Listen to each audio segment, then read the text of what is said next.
लो देखो देखो इधर, हमने एक टॉपिक लिखा, उसका नाम लिखा कि मध्यकालीन राजस्थान की प्रशासनिक एवं राजस्व,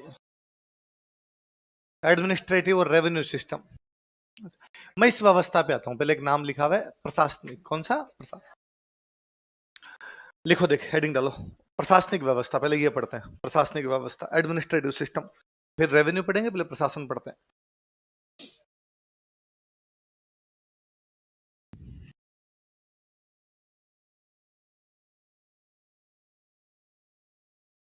मैं यदि आज आपसे पूछूं कि आज अपनी प्रशासनिक व्यवस्था कैसी है, तो आप कहोगे सर हम प्रशासनिक व्यवस्था के सदस्य हैं। आप सारे प्रशासनिक व्यवस्था में जाने की तैयारी कर रहे हो, आपके एग्जाम का नाम ही है राजस्थान प्रशासनिक सेवा, है ना? तो आप प्रशासनिक व्यवस्था की तैयारी करो। तो मैं कहता हूँ आज प्रशासन में कोई कैसे जा सकता है, तो आपको सर एग्जाम दो, जो एग्जाम को पास कर लेगा वो प्रशासनिक सेवा के अंदर चला जाए। तो उस समय हम कर रहे हैं मध्यकाल की बात, तो मध्यकाल के अंदर कैसे हुआ करता था सिस्टम? तो मध्यकाल के अंदर राजा अपने भाइयों को अधिकारी बनाता था। किसको बनाता? क्योंकि तब प्रशासन संभालते थे सामंत। कौन संभालते? भाई जैसे आज राजस्थान की सरकार ने कहा जयपुर का कलेक्टर फलान जी, जोधपुर के कलेक्टर फलान जी, आपके कोटा के कलेक्टर फलान जी। उस समय ये था, जयपुर का सामंत ये, जोधपुर का सामंत ये, कोटा का सामंत ये। आज कलेक्टर कैसे बनता है? पेपर दे के। उस समय सामंत कैसे बनता था? आप राजा के भाई हो तो राजा आपको क्या बना देगा? आई बात समझ में? तो वो सामंती व्यवस्था थी। कैसी व्यवस्था थी? तो मध्यकाल की प्रशासनिक व्यवस्था को क्या कहा जा सकता है? देखो, मध्यकालीन प्रशासनिक व्यवस्था को सामंती व्यवस्था कहा जाता है। Medieval administrative system is known as feudal system. मध्यकालीन प्रशासनिक व्यवस्था को सामंती व्यवस्था कहा जाता है। Medieval administrative system is known as feudal system.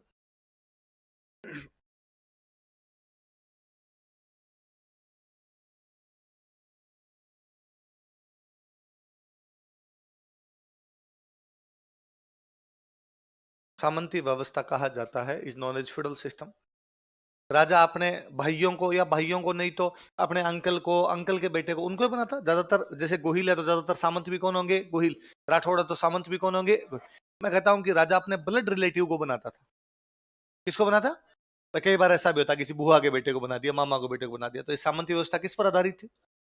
लिख लो, यह व्यवस्था रक्त संबंधों पर आधारित थी। This system was based on blood relation. यह व्यवस्था रक्त संबंधों पर आधारित थी। This system was based on blood relation.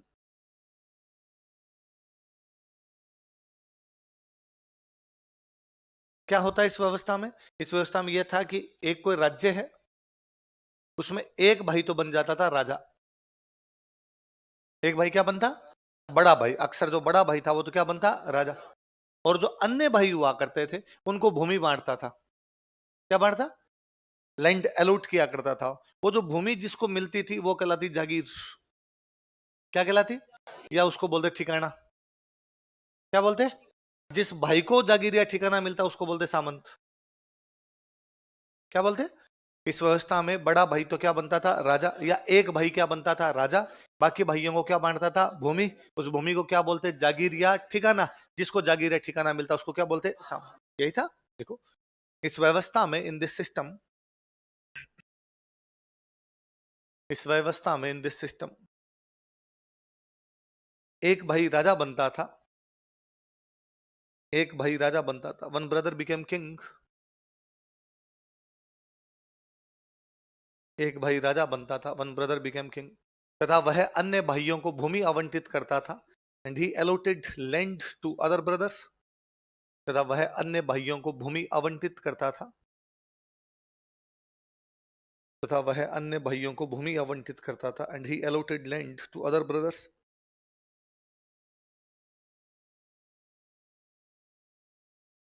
वह अन्य भाइयों को भूमि आवंटित करता था। He allotted land to other brothers. इस भूमि को जागीर या ठिकाना कहते थे। This land was known as jagir और ठिकाना।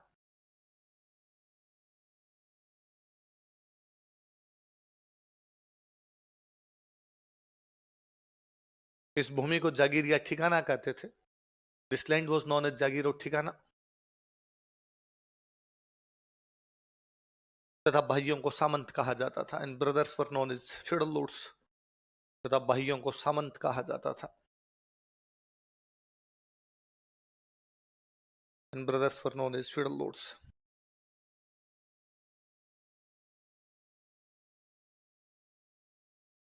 भाइयों को क्या कहा जाता था? सामंत कहा जाता था। राजा जो था वो समकक्षों में प्रथम था। राजा क्या था? फर्स्ट अमंग द इक्वल्स, समकक्षों में प्रथम, फर्स्ट अमंग द, सारे बराबर हैं, उनमें एक सबसे आगे खड़ा है। तो दो चीज होती है, एक तो ये था कि सबसे ऊपर, फिर उसके नीचे, फिर उसके नीचे, फिर उसके नीचे, फिर एक तो ये व्यवस्था होती है, इसको कहते हैं सीढ़ी, स्टेयर्स, है ना, सीढ़ी वाली व्यवस्था, हायरार्की है, एक ऊपर है, उसके नीचे, उसके नीचे, उसके नीचे। अपने यहाँ पर ये नहीं था, अपने यहाँ पे ये था, ये यूरोप है ना, यूरोप के अंदर जम्पस्टोड कहता है कि हमारे यूरोप में राजा और जो सामंत थे उनमें क्या रिलेशन था। तो कहते हैं राजा तो था मालिक और सामंत उसके क्या थे? सेवक। क्या थे? पर हमारे यहाँ पे ये नहीं था, राजा उनका मालिक नहीं है, राजा उनका बड़ा भाई है। तो हमारी व्यवस्था बंधुत्व पर आधारित थी। किस पर आधारित थी?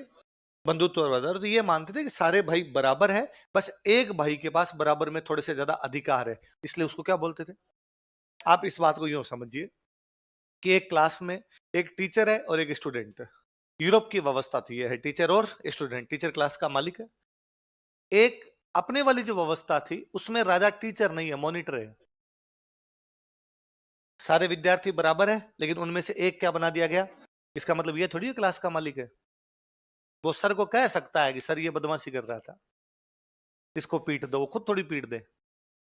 बस अपने वाली व्यवस्था ये थी। आई बात समझ में? देखो, जेम्सटोड के अनुसार, अकॉर्डिंग टू जेम्सटोड, जेम्सटोड के अनुसार, अकॉर्डिंग टू जेम्सटोड, यूरोप में राजा तथा सामंतों के संबंध स्वामी तथा सेवक की तरह होते थे। Relation between king and feudal Lord's, relations between king and feudal lords were like master and servant in Europe. Europe में राजा तथा सामंतों के संबंध स्वामी तथा सेवक की तरह होते थे। Relations between king and feudal lords were like master and servants in Europe. Europe में राजा तथा सामंतों के संबंध स्वामी तथा सेवक की तरह होते थे। In Europe relations between king and feudal lords were like master and servant. लेकिन हमारी व्यवस्था बंधुत्व पर आधारित थी। But our system was based on brotherhood. लेकिन हमारी व्यवस्था बंधुत्व पर आधारित थी। And our system was based on brotherhood.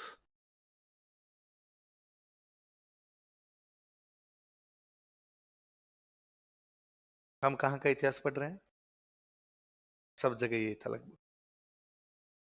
क्या लिख रहे हैं? क्या लिखा है? हमारी व्यवस्था बंधुत्व पर आधारित तथा राजा समकक्षों में प्रथम होता था। And king was first among the equals. तथा राजा समकक्षों में प्रथम होता था। And king was first among the equals.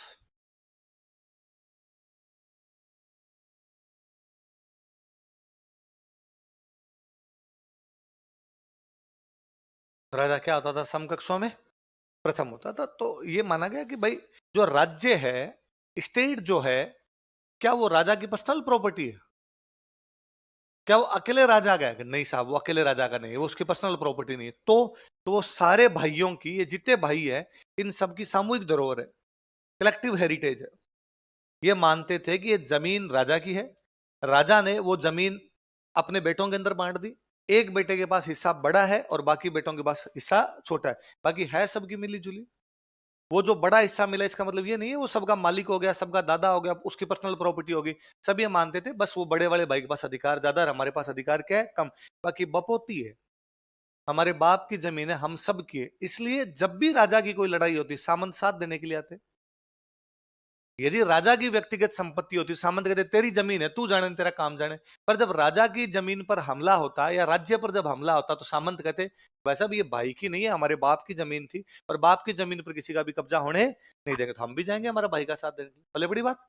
लिखो, राज्य राजा की व्यक्तिगत संपत्ति नहीं था। State was not personal property of king. राज्य राजा की व्यक्तिगत संपत्ति नहीं था। State was not personal property of king. राज्य राजा की व्यक्तिगत संपत्ति नहीं था। State was not personal property of king, बल्कि सभी भाइयों की सामूहिक धरोहर था। But collective heritage of all brothers, बल्कि सभी भाइयों की सामूहिक धरोहर था। But collective heritage of all brothers, बल्कि सामूहिक सभी भाइयों की सामूहिक धरोहर था। समझ गए ना? हेरिटेज है वो, हम सब का है। Collective heritage of all brothers. अच्छा, क्या काम करते थे सामंतों के? काम क्या थे? लिखो। सामंत प्रशासन में मुख्य भूमिका निभाते थे। Federal lords played major role in administration. सामंत प्रशासन में मुख्य भूमिका निभाते थे। अरे तुम लिखो, लाइन लिखो ना, मैं जैसे बोल रहा हूँ। हेडिंग डालने को मैं बताऊंगा ना।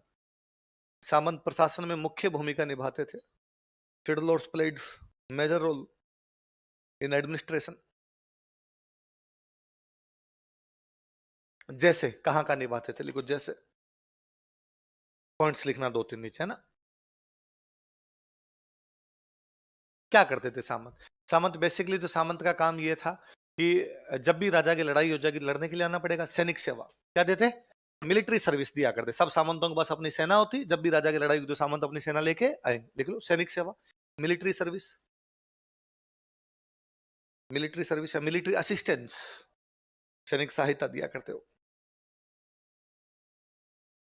फिर जहां का उसको सामंत बनाया गया है, वहां का रेवेन्यू कलेक्शन वही क्या करता था? लिख लो, राजस्व संग्रहण, रेवेन्यू कलेक्शन। राजस्व संग्रहण, रेवेन्यू कलेक्शन।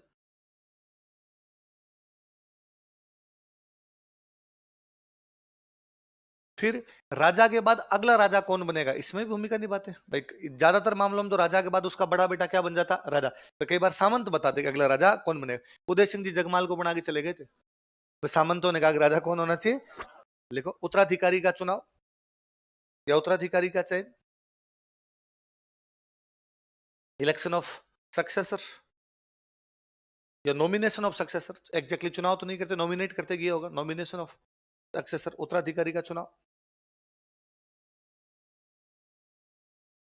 फिर जहां की आपको जिम्मेदारी दी जा रही वहां की कानून व्यवस्था। वहां पर यदि कोई लड़ लिया, झगड़ लिया, तो उसकी व्यवस्था कौन संभाले? तो कानून व्यवस्था को भी हैंडल करते। लिख लो, कानून व्यवस्था, लॉ एंड ऑर्डर। कानून व्यवस्था, लॉ एंड ऑर्डर। फिर सामंतों में से कईयों को मंत्री बनाया जाता कि साहब आप फलान जी, जैसे हम पढ़ रहे हैं कि सलुम्बर का सामंत मेवाड़ का सेनापति होता है ना। ऐसे अलग अलग सबको जिम्मेदारी दी। इसका मतलब प्रशासन भी वही हैंडल किया करते थे। लिख लो अगला, प्रशासन, एडमिनिस्ट्रेशन।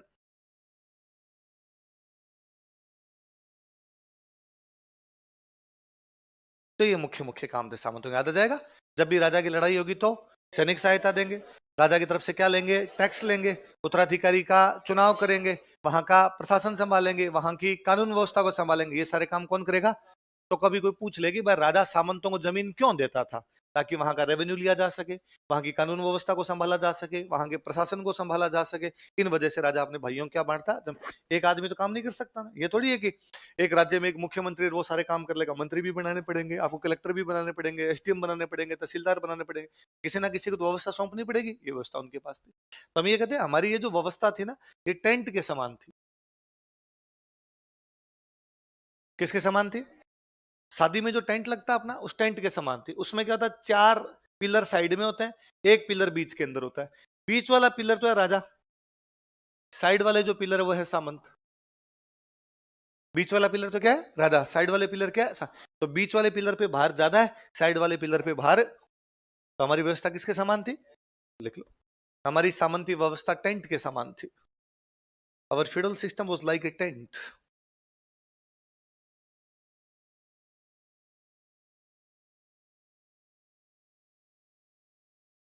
हमारी सामंती व्यवस्था टेंट के समान थी। अवर feudal system was like a tent. है ना? आपको प्री में क्वेश्चन पूछ लेगा, राजस्थान की सामंती व्यवस्था किसके समान थी? सीढ़ी के समान, बाल्टी के समान, लोटे के समान, टेंट के समान। किसके समान थी? टेंट के समान थी। अब जब मुगल आ गए थे तो मुगलों के साथ में राजस्थान के राजाओं ने क्या कर ली, संधि संधि कर ली, तो राजा मुगलों के दरबार में जाने लगे। तो अब मुगल बादशाह ने कहा तू 5,000 का मनसबदार है, तू क्या है 5,000 का। अब राजा अकेला नहीं जाता था, सेना लेके जाता, सेना लेके जाता तो सामंत भी उसके साथ में जाएंगे। तो अब 3-4 सामंत गए लड़ने के लिए। एक को कहा कि तू 3,000 का मनसबदार है, एक को कहा तू 2,000 का मनसबदार है, एक को कहा तू 1,000। ये तो सीढ़ी है।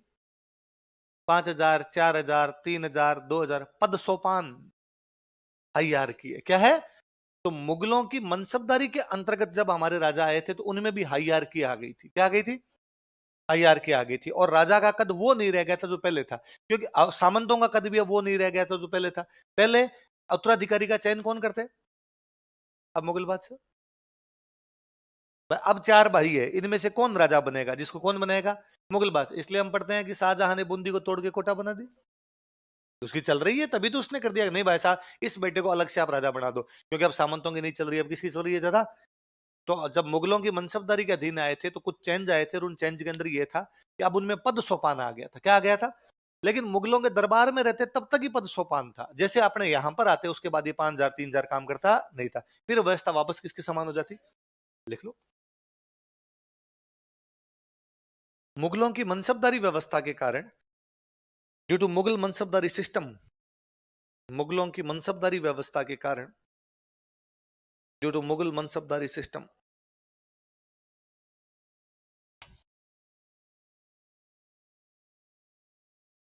सामंती व्यवस्था में पद सोपान आ गया था। Hierarchy was built in feudal system, hierarchy was built in feudal system.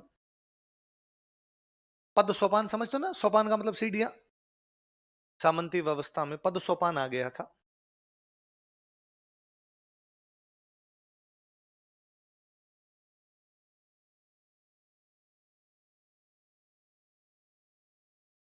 लेकिन फिर भी मूल ढांचा टेंट के समान बना रहा, बट स्टिल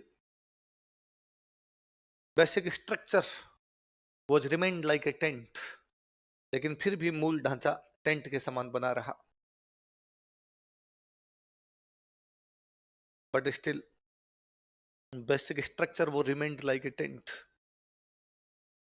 मूल ढांचा किसके समान बना रहा? वापस पढ़ो, देखो इस बात को एक बार सारी पढ़ो, एक एक लाइन वापस देखो क्या लिखा है। इसी में सारा अगला टॉपिक है अपना, इसी पे डिपेंड करेगा पूरा।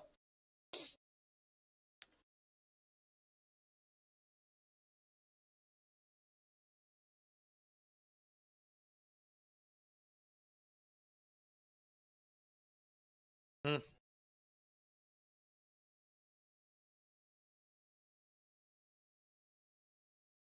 हाँ, सामंत टैक्स नहीं देते, सामंत टैक्स लेके उसके पास भेजेंगे, अपना खर्चा रखेंगे, बाकी देंगे। राज्य चलाने के लिए पैसे चाहिए। एक घर है ना? एक घर है, उसमें पापा के 4 भाई रहते हैं, 4 भाई रहते हैं तो मिला जुला घर है। ठीक, पापा के 3 छोटे भाई और है। क्या 3 छोटे भाई कमा के नहीं लाएंगे? क्या पापा को नहीं देंगे? क्या वो ये कहेंगे कि तू ही लगा सारे?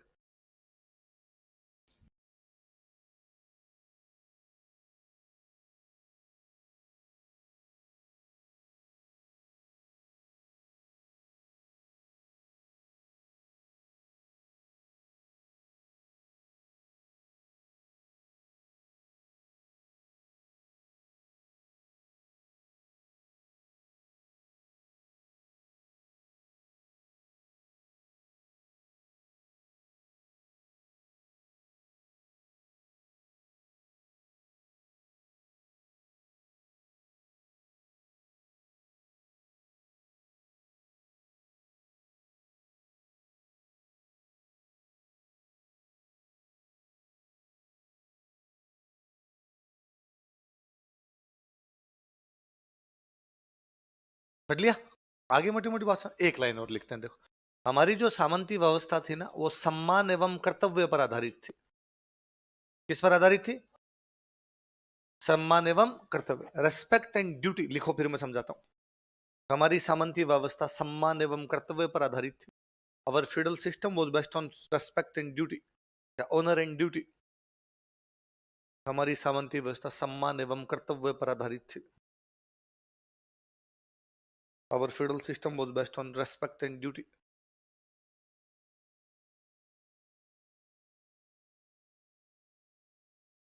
कैसे? जैसे सुनना, देखो किसके बीच के रिलेशन है? राजा और सामंत।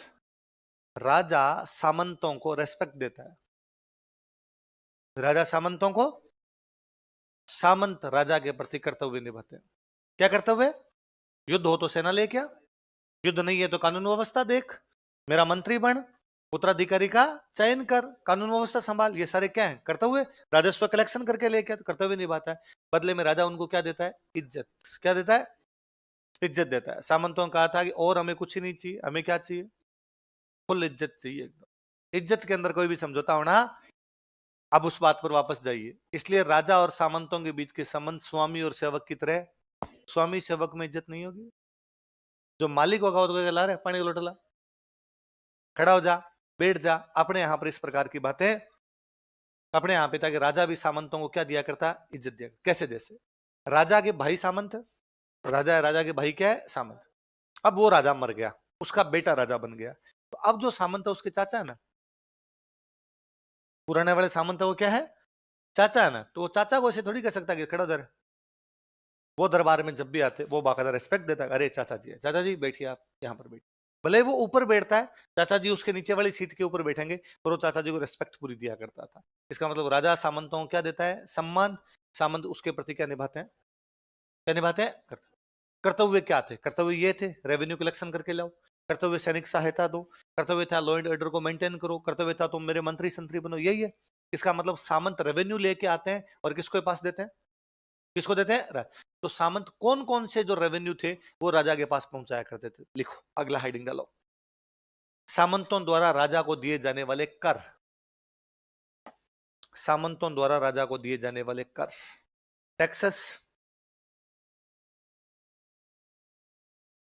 which were given by feudal lords to king. Taxes which were given by feudal lords to king. सामंतों द्वारा राजा को दिए जाने वाले कर।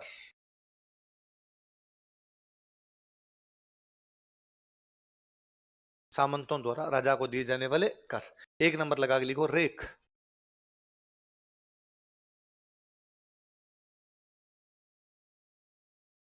कौन सा कर है? रेख। मैं बताता हूं क्या, एक बार लिखिए।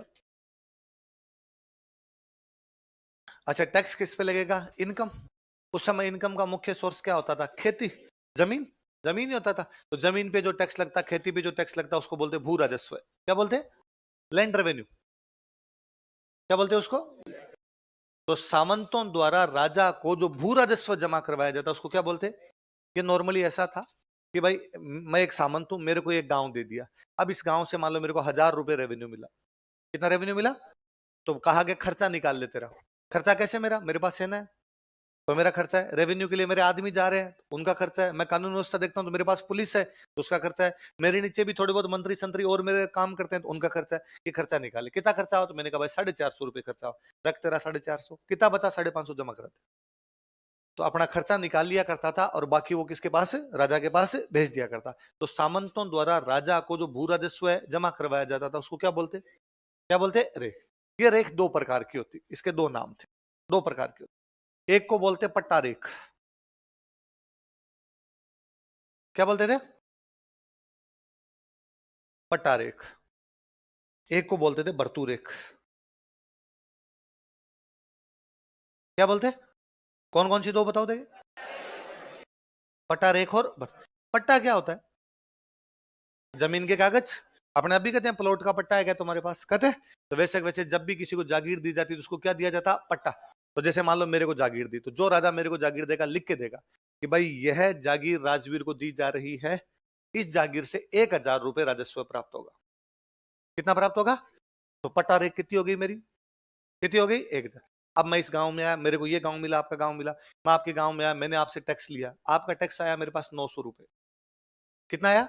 जरूरी नहीं जितना लिख के दिया था उतना को उतना, अकाल पड़ा हुआ था उस बार, फसल ही कम हुई, फसल कम हुई तो मेरे पास कितना आया? 900। तो मैं जमा कितना कराऊंगा? 900। तो जितना जमा करवाता हो कितना है? जो पट्टे में लिखा है वो, तो जो वास्तव में जमा करवाया जाता। अच्छा, तो मैं बोल सकता हूं पट्टा रेख अनुमानित है, एस्टिमेटेड लैंड रेवेन्यू इतना मिल सकता है यहां से, वो तो क्या होती थी? पट्टा रेख। और जितना रियल में वो जमा करवाता था, एक्चुअल में जमा करवाता था, वो क्या होती थी? तो कोई पूछे कि वास्तविक भू राजस्व क्या कहलाता था? अनुमानित भू राजस्व क्या कहलाता? क्या कहलाता था? और सुनो, मेवाड़ में ये रेख व्यवस्था का निर्धारण कि कहां से कितनी रेख आएगी, यह तय करने वाला बंदा था अमर सिंह सेकंड। बंदा कौन था? अमर सिंह सेकंड के टाइम में मेवाड़ में एग्जैक्टली तय किया गया, यहां से इतनी रेख, यहां से इतनी रेख, यहां से इतनी रेख। इसलिए मेवाड़ में इस रेख को बोलते थे अमर शाही रेख। क्या बोलते? जैसे वहां पगड़ियां थी, अमर शाही पगड़ियां, वैसे रेख का नाम भी क्या था? क्योंकि रेख व्यवस्था किसके टाइम में निर्धारित की गई? कैसे? उससे पहले क्यों नहीं की गई? आप पहले वाला आप देखो, अमर सिंह सेकंड से पहले वाला जो टाइम है वो मेवाड़ का लड़ने भिड़ने में जा रहा है। कुंभा लड़ रहा है, सांगा लड़ रहा है, महाराणा प्रताप लड़ रहे हैं, उदय सिंह लड़ रहे हैं, राज सिंह लड़ रहे हैं, सबका लड़ने भिड़ने का टाइम था। लड़ने भिड़ने के टाइम में आप ये नहीं कह सकते कि इसका इतना है, क्योंकि सामंतों के पास सेना होती। अब किसी सामंत को आगे टैक्स ला, उसने कहा लग गया, युद्ध में गए थे, कहां से लेके आओगे? अमर सिंह सेकंड तक आते आते मुगलों का राज्य समाप्त हो गया, उसके बाद क्या आ गई? शांति। अब ज्यादा लड़ाइयां होती नहीं है, तो अब का फिक्स है, तू 600, तू 700, तू 900। अब दिख रहा था इतना इतना, अब वो कहता लड़ने गया था कहां, किससे? मैं ही नहीं गया तो तू कहां जा रहा था? हम तो ये निर्धारित जो बाद में लास्ट टाइम तक चलती, पहले भी रही होगी, लेकिन वो थोड़ा थोड़ा टाइम में चेंज हो जाती होगी। किसी राजा ने कहा इतना लेकर आना, इतने में युद्ध हो गया, तो उसने कहा भाई लेके तो आ रहे थे, पर भाई साहब युद्ध में लग लूंगा कि तू दे, थोड़े बहुत है तो। आगे बात समझ में? तो सामंत द्वारा राजा को दिया जाने वाला भू राजस्व क्या कहलाता था? यह कितने प्रकार का होता? कौन कौन सा? जो जागीर के पट्टे में लिखा जाता वो क्या कहलाता था? पटार। ये कैसा भू राजस्व था? एस्टिमेटेड था, इतना मिल जाएगा। जो वास्तव में जमा करवाया जाता था वो क्या था? ये वास्तविक भू राजस्व था। मेवाड़ में इसका निर्धारण किसने किया था? इसलिए मेवाड़ में रेख क्या कहलाती थी? क्या कहलाती? अमर सिंह। देखो देखो, सामंत द्वारा राजा को भू राजस्व जमा करवाया जाता था। Feudal lords deposited land revenue to king. सामंत द्वारा राजा को भू राजस्व जमा करवाया जाता था। Feudal lords deposited land revenue to king. सामंत द्वारा राजा को भू राजस्व जमा करवाया जाता था। Feudal lords deposited land revenue to king. यह दो प्रकार का होता था। It had two types. यह दो प्रकार का होता था। It had two types. यह दो प्रकार का होता था। It had two types. A लगा के लिखो, पट्टा रेख।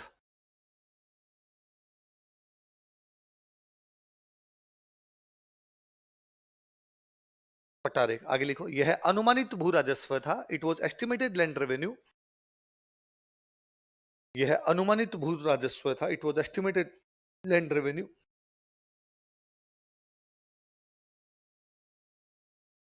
यह अनुमानित भू राजस्व था। It was estimated land revenue, जो जागीर के पट्टे में दर्ज किया जाता था। विच वॉज मेंशन्ड इन पट्टा ऑफ जागीर।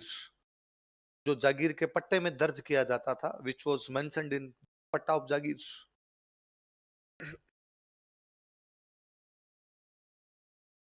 जो जागीर के पट्टे में दर्ज किया जाता था। विच वॉज मेंशन्ड इन पट्टा ऑफ जागीर।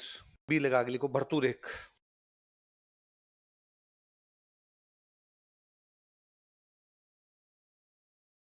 भरतू रेख।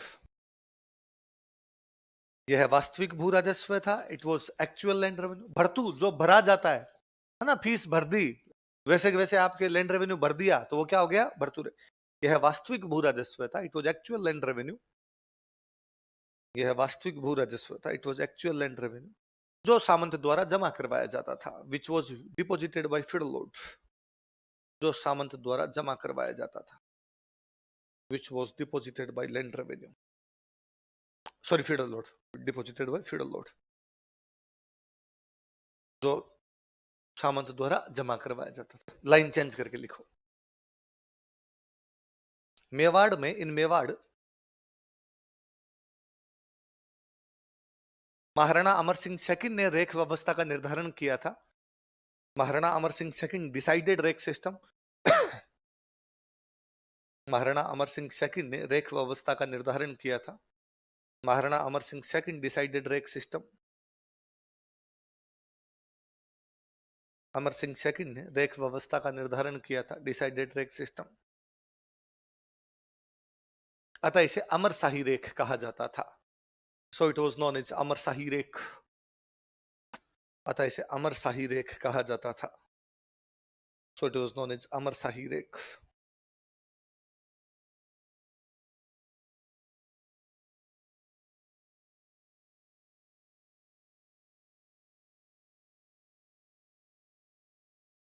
क्या कहा जाता था?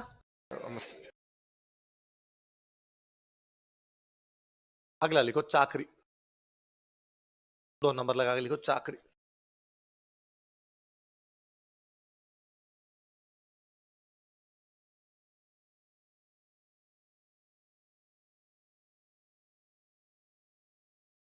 कौन सा हो गया? नौकरी चाकरी। नॉर्मली चाकरी का मतलब होता है सेवा। क्या होता है? आपने कहते हैं कि भाई बूढ़े बुजुर्ग जो घर में, उनकी सेवा चाकरी करनी पड़ेगी, है ना। दादाजी उनकी भाई चाकरी करनी पड़ती है क्योंकि उनकी उम्र हो गई है, अब उनसे खुद के काम होते नहीं। नौकरी, या कोई कहता है भाई आजकल क्या चाकरी करो, मतलब क्या नौकरी करो, मतलब सेवा को क्या बोलते हैं? चाकरी। तो सामंत का एक काम तो यह है कि जब भी राजा को जरूरत पड़ेगी सेना लेके जाओगे। पर मान लो राजा को जरूरत ही नहीं पड़ी तो क्या तुम उसके लिए कोई काम नहीं करोगे? नहीं साहब, फिर भी आपको काम करना। युद्ध है तब तो आपको जाना ही है। युद्ध नहीं है तो भी साल में एक बार प्रत्येक सामंत को अपनी सेना के साथ में राजधानी जाना पड़ता। कहां जाना पड़ता? राजधानी। फिर राजा उसके अलग अलग ड्यूटी लगाता, अलग अलग सेवाएं लेता। जैसे राजाओं के टाइम में राजस्थान का सबसे बड़ा त्योहार था दशहरा। कौन सा था? दशहरे पे हथियारों की पूजा। राजा का पूरा शासन ही किस पर है? युद्ध। युद्ध किससे लड़ जाएंगे? हथियारों से। अब दशहरा, अब दशहरा है तो रावण कहां से आएगा? वो जो पुतले हैं वो कहां से लेके आने पड़ेंगे? कहां मेला लगेगा? किसकी दुकानें लगेगी? कितनी दूर में दुकानें लगेगी? कहां पूजा होगी? कहां से हथियार आएंगे? एक सामंत की ड्यूटी लगा दी, तेरा काम। दशहरे की पूरी जिम्मेदारी अब भी है। अभी आप जब प्रशासन के अंदर चले जाएंगे तो आपकी ड्यूटी लगाई जाएगी कि भाई तुम ये दशहरे वाला मेला का ध्यान दो यार, तो तुम्हारी ड्यूटी लगा दी, तो उसकी ड्यूटी लगा दी।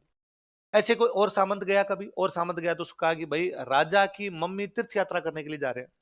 राजा की मम्मी ने कहा मैं तो मथुरा जाके आऊंगी, राजमाता मथुरा जा रहे हैं। तो महिला अकेली तो नहीं जाएगी, साथ में सेना भेजनी पड़ेगी। तो एक सामंत का तू सेना लेके साथ में जा। एक कोई और सामंत की ड्यूटी लगाएगी कि भाई राजकुमारी की शादी है, अब तू जाने तेरा काम जाने, ये पकड़ पैसे टके। अब कहां से टेंट आएगा, कहां से मिठाई आएगी, कहां पे बारात रुकेगी, कहां से बैंड बाजे वाले आएंगे, तू जाने तेरा काम जाने। ड्यूटी लगा दी। इसके बदले में उनको कोई भी रुपए नहीं मिले। ये चाकरी है। ये क्या है? इस बात को आप यूं समझ लीजिए कि अपने घर में बहन की शादी है, तो टेंट कहां से आएगा, मिठाई कहां बनेगी, ये व्यवस्था चाचा जी देख रहे हैं, क्योंकि चाचा जी को रुपए देने पड़ेंगे। सेम है। राजकुमारी की शादी है तो वो सामंत राजकुमारी का चाचा है ना, उसकी शादी में इतना काम तो वो करेगा। या राजमाता कहीं पर जा रही है, उसके साथ जा रहा है, तो राजमाता उसकी भी तो बड़ी मम्मी है।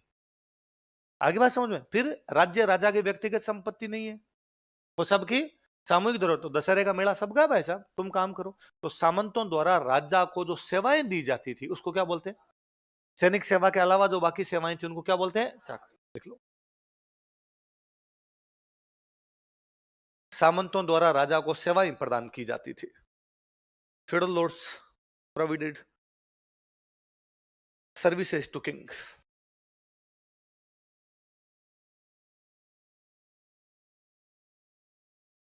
सामंतों द्वारा राजा को सेवाएं प्रदान की जाती थी। Feudal lords provided services to king. इसके बदले में राजा कोई धन नहीं देता था। इसके बदले में राजा कोई धन नहीं देता था।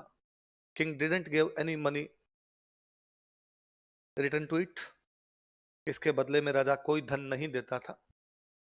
King didn't give any money return to it.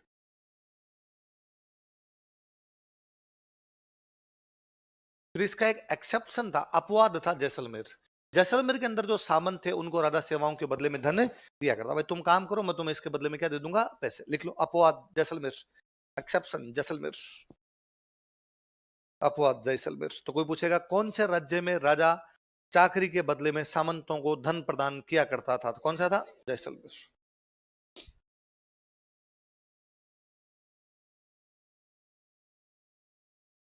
तीसरा लिखो, उत्तराधिकार शुल्क, सक्सेशन फी।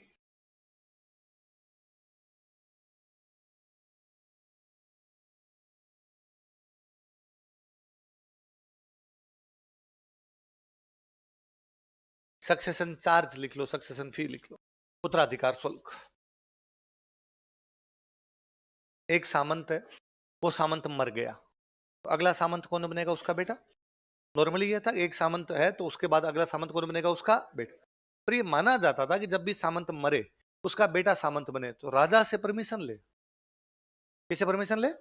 पर राजा ये कहेगा कि हाँ मैं इसको स्वीकार करता हूं तो ही वो सामंत है, वरना वो सामंत। तो तो नॉर्मली अब भी अपने घरों के अंदर होता है कि अपने घर में जो सबसे सीनियर होते हैं उनकी जब डेथ होती है तो 12वें दिन अपने घर पे कार्यक्रम होता है पाक दस्तूर, पगड़ी दस्तूर का कार्यक्रम होता है।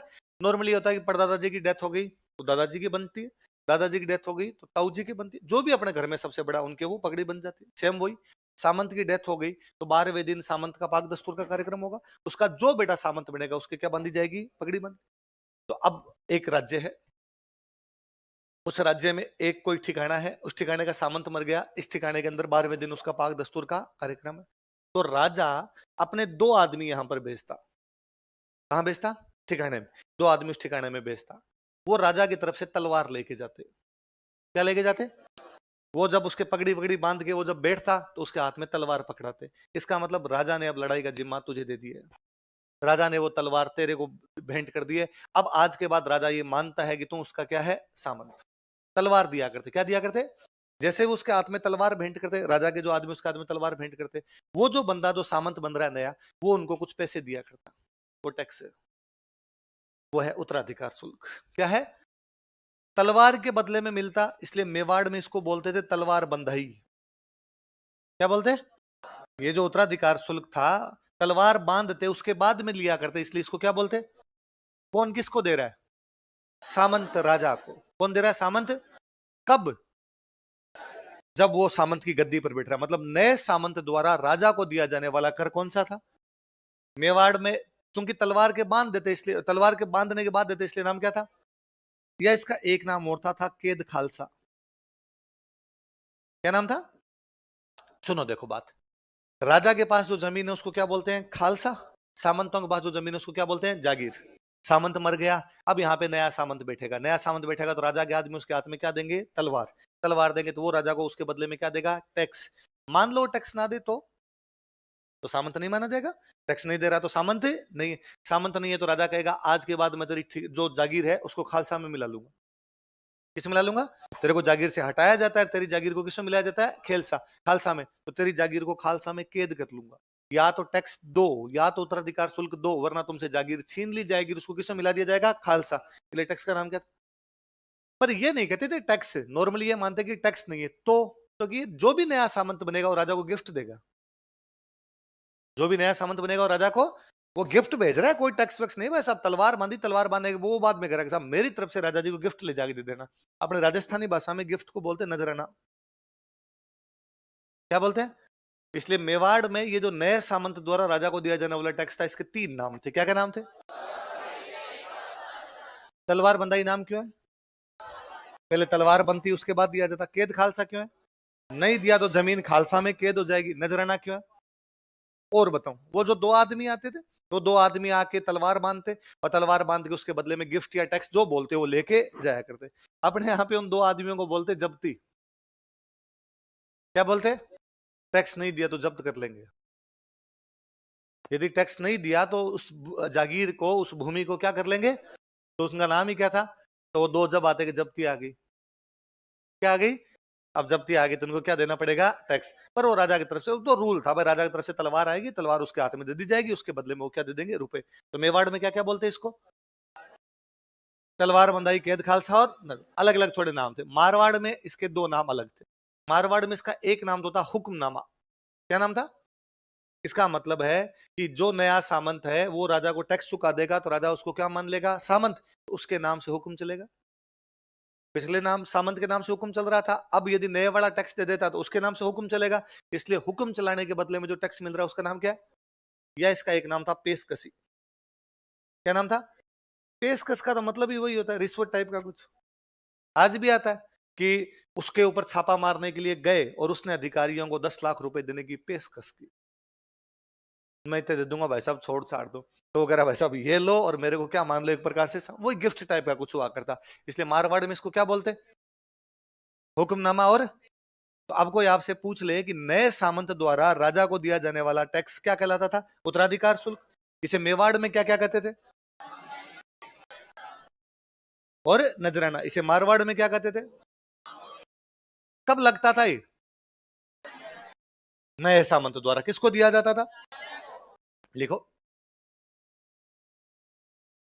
यह कर नए सामंत द्वारा राजा को दिया जाता था। This tax was given by new feudal law to king. यह कर नए सामंत द्वारा राजा को दिया जाता था। This tax was given by new feudal law to king.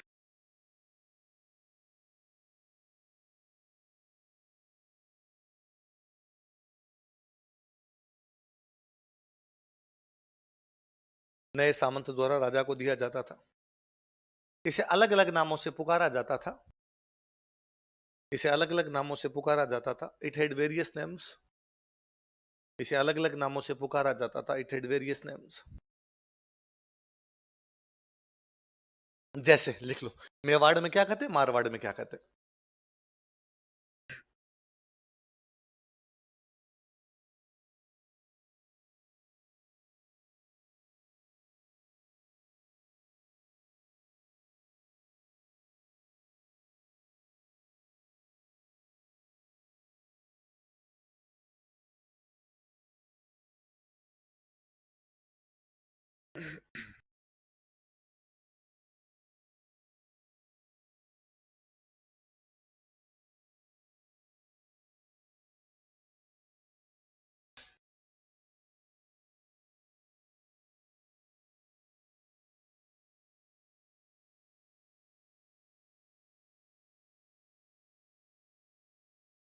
Mewar में क्या क्या कहते बोलो देखे। तलवार बंधाई, केद खालसा, नजराना। मारवाड़ में क्या क्या कहते, हुक्मनामा और पेशकशी। कब जमा करवाया जाता, नए सामंत। जब भी सामंत, नया सामंत गद्दी पे बैठता, पुराने सामंत के मरने पर तो किसको दिया करता, राजा को। इसके क्या एक प्रकार से नया सामंत उत्तराधिकारी, सामंत का उत्तराधिकारी जब भी बनेगा तो वो क्या देगा, टैक्स देगा। जैसलमेर में टैक्स नहीं होता था। जैसलमेर में टैक्स लगता ही नहीं था। लिख लो, जैसलमेर में, इन जैसलमेर, जैसलमेर में, इन जैसलमेर सामंत यह कर जमा नहीं करवाते थे। feudal lords did not deposit this tax। सामंत यह कर जमा नहीं करवाते थे। feudal lords did not deposit this tax। इसका मतलब है सामंत राजा को देते नहीं, उल्टा चाकरी के बदले में लाते हैं। बाकी जगह सामंत राजा को उत्तराधिकार शुल्क भी देते हैं और चाकरी के बदले उनको कुछ भी मिलता। इसका मतलब है कि सामंत चाकरी के बदले में तो राजा कहते तू दे, उत्तराधिकार शुल्क को लेकर है ना है वैसा हमारे पास कुछ भी। इसका मतलब यह है कि सामंत थोड़े मजबूत है। सामंत थोड़े मजबूत है क्योंकि वो राजा को टैक्स नहीं दे रहे, बल्कि राजा से उसके बदले में क्या ला रहे हैं, धन ला रहे हैं। इसका एक मतलब और ही है। इसका मतलब यह है कि सामंतों के पास ज्यादा धन नहीं है। सामंतों के पास ज्यादा धन है, इसका मतलब इनकम का बड़ा सोर्स राजा के पास में है, सामंतों के पास में नहीं है। सामंतों के पास में नहीं है तो राजा के पास धन है, तो राजा कहता मैं तुम्हें दे दूंगा, तुम मुझे मत दो। कारण यह था कि सामंतों के पास में जो भी टैक्स था उसका मुख्य जरिया था लैंड रेवेन्यू। क्या था, एग्रीकल्चर था। जैसलमेर में तो एग्रीकल्चर नहीं, तो लैंड रेवेन्यू भी उनके पास नहीं आता होगा। पर मैं कई बार शुरुआती क्लासों में मैंने बताया होगा कि बड़ा यूं सोचने वाला सा विषय है कि जैसलमेर का जो किला है वो 1155 के अंदर बना। कब बना, 1155 के अंदर जैसलमेर का किला बन गया था, 1155 में। अब 1155 में जैसलमेर का किला यदि बनाया गया है तो राजा के पास में धन होगा खूब सारा, तभी तो इतना बड़ा किला बनाया। तो उसके बाद धन आया कहां से, तो हम कहते हैं भाई टैक्स से आया। तो उसने टैक्स किस पे लगाया, तो हम कहते हैं भाई उसने टैक्स खेती पे लगाया। तो वो तो आज भी नहीं होती, तो तब भी कोई खेती तो ढंग की नहीं होती होगी। तो हम कहते हैं सर उद्योग धंधे रहे होंगे, तो वो तो अब भी नहीं है। तो फिर कहां लिया, तो व्यापार। कहां पे लिया, तो सर व्यापार जब खेती भी नहीं होती, जब उद्योग भी नहीं, तो व्यापार करते किसका है, हम तो नहीं करते, लोग तो करते थे। तो आगरा से सिंध, दिल्ली से सिंध, दिल्ली से मध्य एशिया, दिल्ली से अफगानिस्तान, ये सारे रूट जैसलमेर होके जाते हैं। जो भी हमारे राज्य के अंदर से जाएगा वो हमें क्या देके जाएगा। इसलिए वो टैक्स किसके पास आता, राजा। तो राजा के पास तो टैक्स है, सामंतों के पास टैक्स है, तो राजा सामंतों को था मेरे से थोड़ा ले जाया करो और तुम मेरे को थोड़ा कम जमा करा दिया। पहले बड़ी बात, इसलिए ज्यादातर किले व्यापारिक मार्गों पर है। ज्यादातर किले किस पर है, चित्तौड़गढ़, कुंभलगढ़, रणथंभौर, जैसलमेर, ये जो भी किले बनाए गए इनका मुख्य उद्देश्य था कि व्यापारियों की रक्षा करनी है, इसके बदले व्यापारियों से क्या लेना है। तो राजा को तो मिल जाता टैक्स। अब मान लो आगरा से किसी को कराची माल भेजना है, आगरा से कराची, कराची उधर पाकिस्तान में, आगरा इधर, तो रूट कौन सा होता, जैसलमेर। तो राजा तो उसको कहता व्यापारी को भाई तू इस रास्ते से जाएगा, तेरे साथ बीच में मैं लूट मार होने नहीं दूंगा, इसके बदले मेरे क्या दे दे, टैक्स। तो सिक्योरिटी का टैक्स मिल जाता। फिर जैसलमेर में कोई एक सेठ बैठा है, उस सेठ ने आगरा वाले सेठ और कराची वाले सेठ दोनों से बात की, और बात करके भाई कराची वाले सेठ तू आगरा माल भेजता है, टाइम लगता है तेरे को, इतनी दूर तक जाना पड़ता है, तू एक काम कर, तू मेरे तक पहुंचा दे, मैं आगे दे दूंगा। उधर वाले का तू मेरे तक पहुंचा दे, मैं एक मीडिएटर हो गया, तो व्यापारी के भी इनकम हो गई। अब व्यापारी को सामान इधर से उधर पहुंचाने के लिए मजदूरों की आवश्यकता है। मेरे पास गांव में ऊंट गाड़ा है, तो उसने मेरे को कहा कि तुम्हारे पास ऊंट गाड़ा है, मैंने कहा हाँ, तो तू माल पहुंचा गया तो मेरी भी मजदूरी हो गई। व्यापार से पूरी इकोनॉमी चल रही थी। इधर से उधर टैक्स भी लिया करते, व्यापारियों की भी इनकम हो जाया करती थी, मजदूरों की भी इनकम हो जाया करती, और राजा को क्या मिल जाता? टैक्स। व्यापार वाला ज्यादातर टैक्स राजा के पास आता, इसलिए राजा उसको डिस्ट्रीब्यूट करता है, क्योंकि राज्य राजा की व्यक्तिगत संपत्ति नहीं है, वो सभी भाइयों की। तो तेरे पास ज्यादा है तो तू बांट, हमारे पास आएगा तो हम तेरे को दे देंगे। हम चाकरी करने के लिए आते हैं तो तू थोड़े पैसे दे दे हमें, और उत्तराधिकार शुल्क हमसे मत ले। तो स्थिति थोड़ी क्या हो जाएगी? बराबर। अगला टैक्स लिखो, नजराना। अगले टैक्स का नाम ही था नजराना।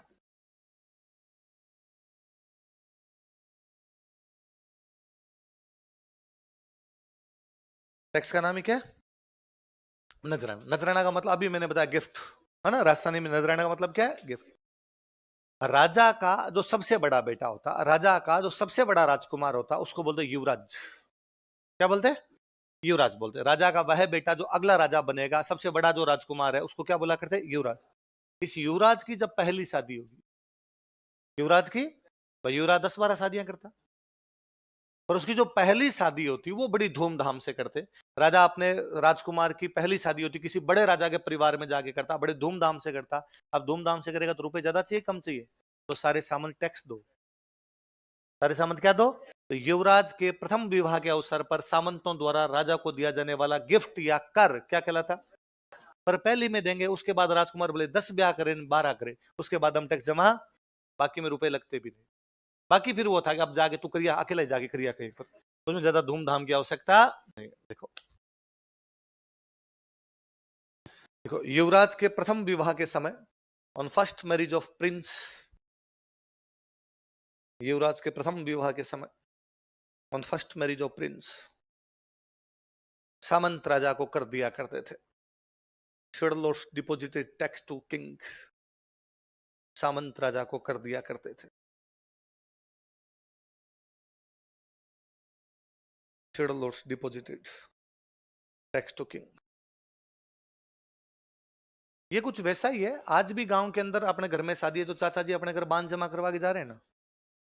बांध समझते हो? न्योता, नेत्रो, वो जो जमा करवाया जाता वही था। तो राजा पहला जो शादी होती है उसमें पैसे ज्यादा लग रहे हैं, पैसे ज्यादा लग रहे हैं तो दे के चले जाओ। बाद वाले में तो नहीं लगते होंगे, तो कोई दे के न्योता दे के जाए तो ठीक है, नहीं दे के जाए तो ठीक, पहले में कंपलसरी आपको देना ही पड़ेगा। तय किया जाता है भाई इतना दोगे इतना दोगे इतना दोगे। आगे बात समझ। युवराज के प्रथम विवाह के समय जो टैक्स लगता है उसको क्या बोलते हैं? और उसका नाम वो टैक्स जैसा नहीं किया गया, नाम नजराना किया गया। नजराने का मतलब, आज भी अपने किसी की शादी में हमें गिफ्ट दे के आते हैं, कहा भी तुम भी इसकी शादी के अंदर क्या लेके आओ? गिफ्ट। उस पहली पहली शादी बड़े राज परिवार में करते, माना यह जाता कि पहली शादी बड़े राज परिवार में करेंगे तो बड़े राजा की बेटी आएगी, क्योंकि उसके बेटे को अगला राजा बनाना है।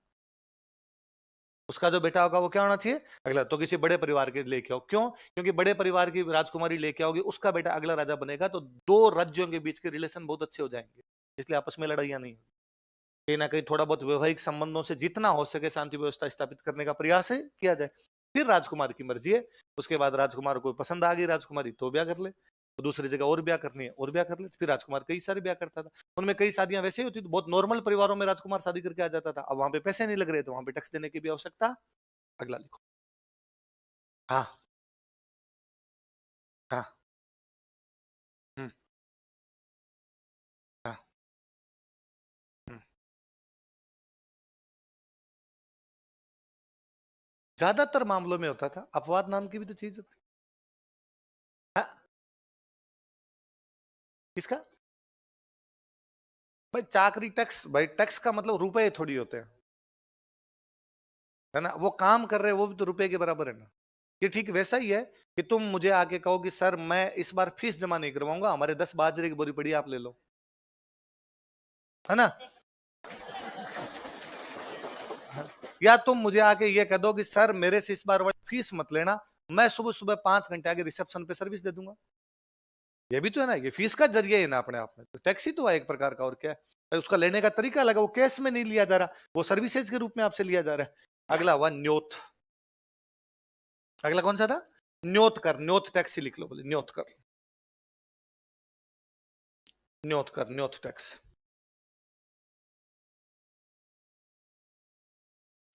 न्योत टैक्स। राजकुमारी की जब शादी होगी उस समय जो सामन टैक्स जमा करवाएंगे उसको क्या बोलेंगे? अभी बोलते न्योतो, न्योता आदि भी जो डाल के आते हैं राजकुमारियों वाले में फिरता कि जितनी राजकुमारियां सबके डालो।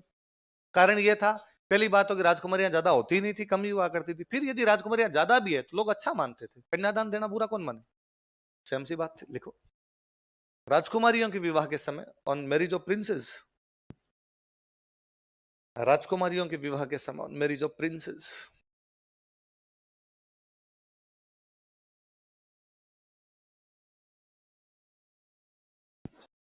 सामंतों द्वारा यह कर राजा को दिया जाता था। Schedule lords deposited this tax to king, सामंतों द्वारा यह कर राजा को दिया जाता था।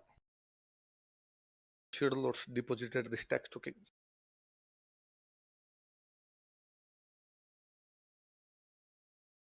सामंतों द्वारा यह कर किसको दिया जाता था? राजा को दिया जाता था। कब? इसमें फिर वो नहीं था कि भाई पहली राजकुमारी की शादी पर ही देंगे, उसमें बाद में जितनी राजकुमारियां उनके बाद शादी पर दिया जाता। वो मैंने बात बताई दी आपको। पहली बात, ज्यादा राजकुमारियां नहीं होती थी, कम ही हुआ करती, और यदि ज्यादा भी है तो भी देने को बुरा मानते। ये गांव में कुछ वैसा ही है। मैं कई बार एग्जाम्पल देता हूँ कि गांव में अब भी यदि लड़के की शादी है तो गांव के अंदर कोई चाचा ताऊ पक्का एक आधा नाराज रहता ही है ना।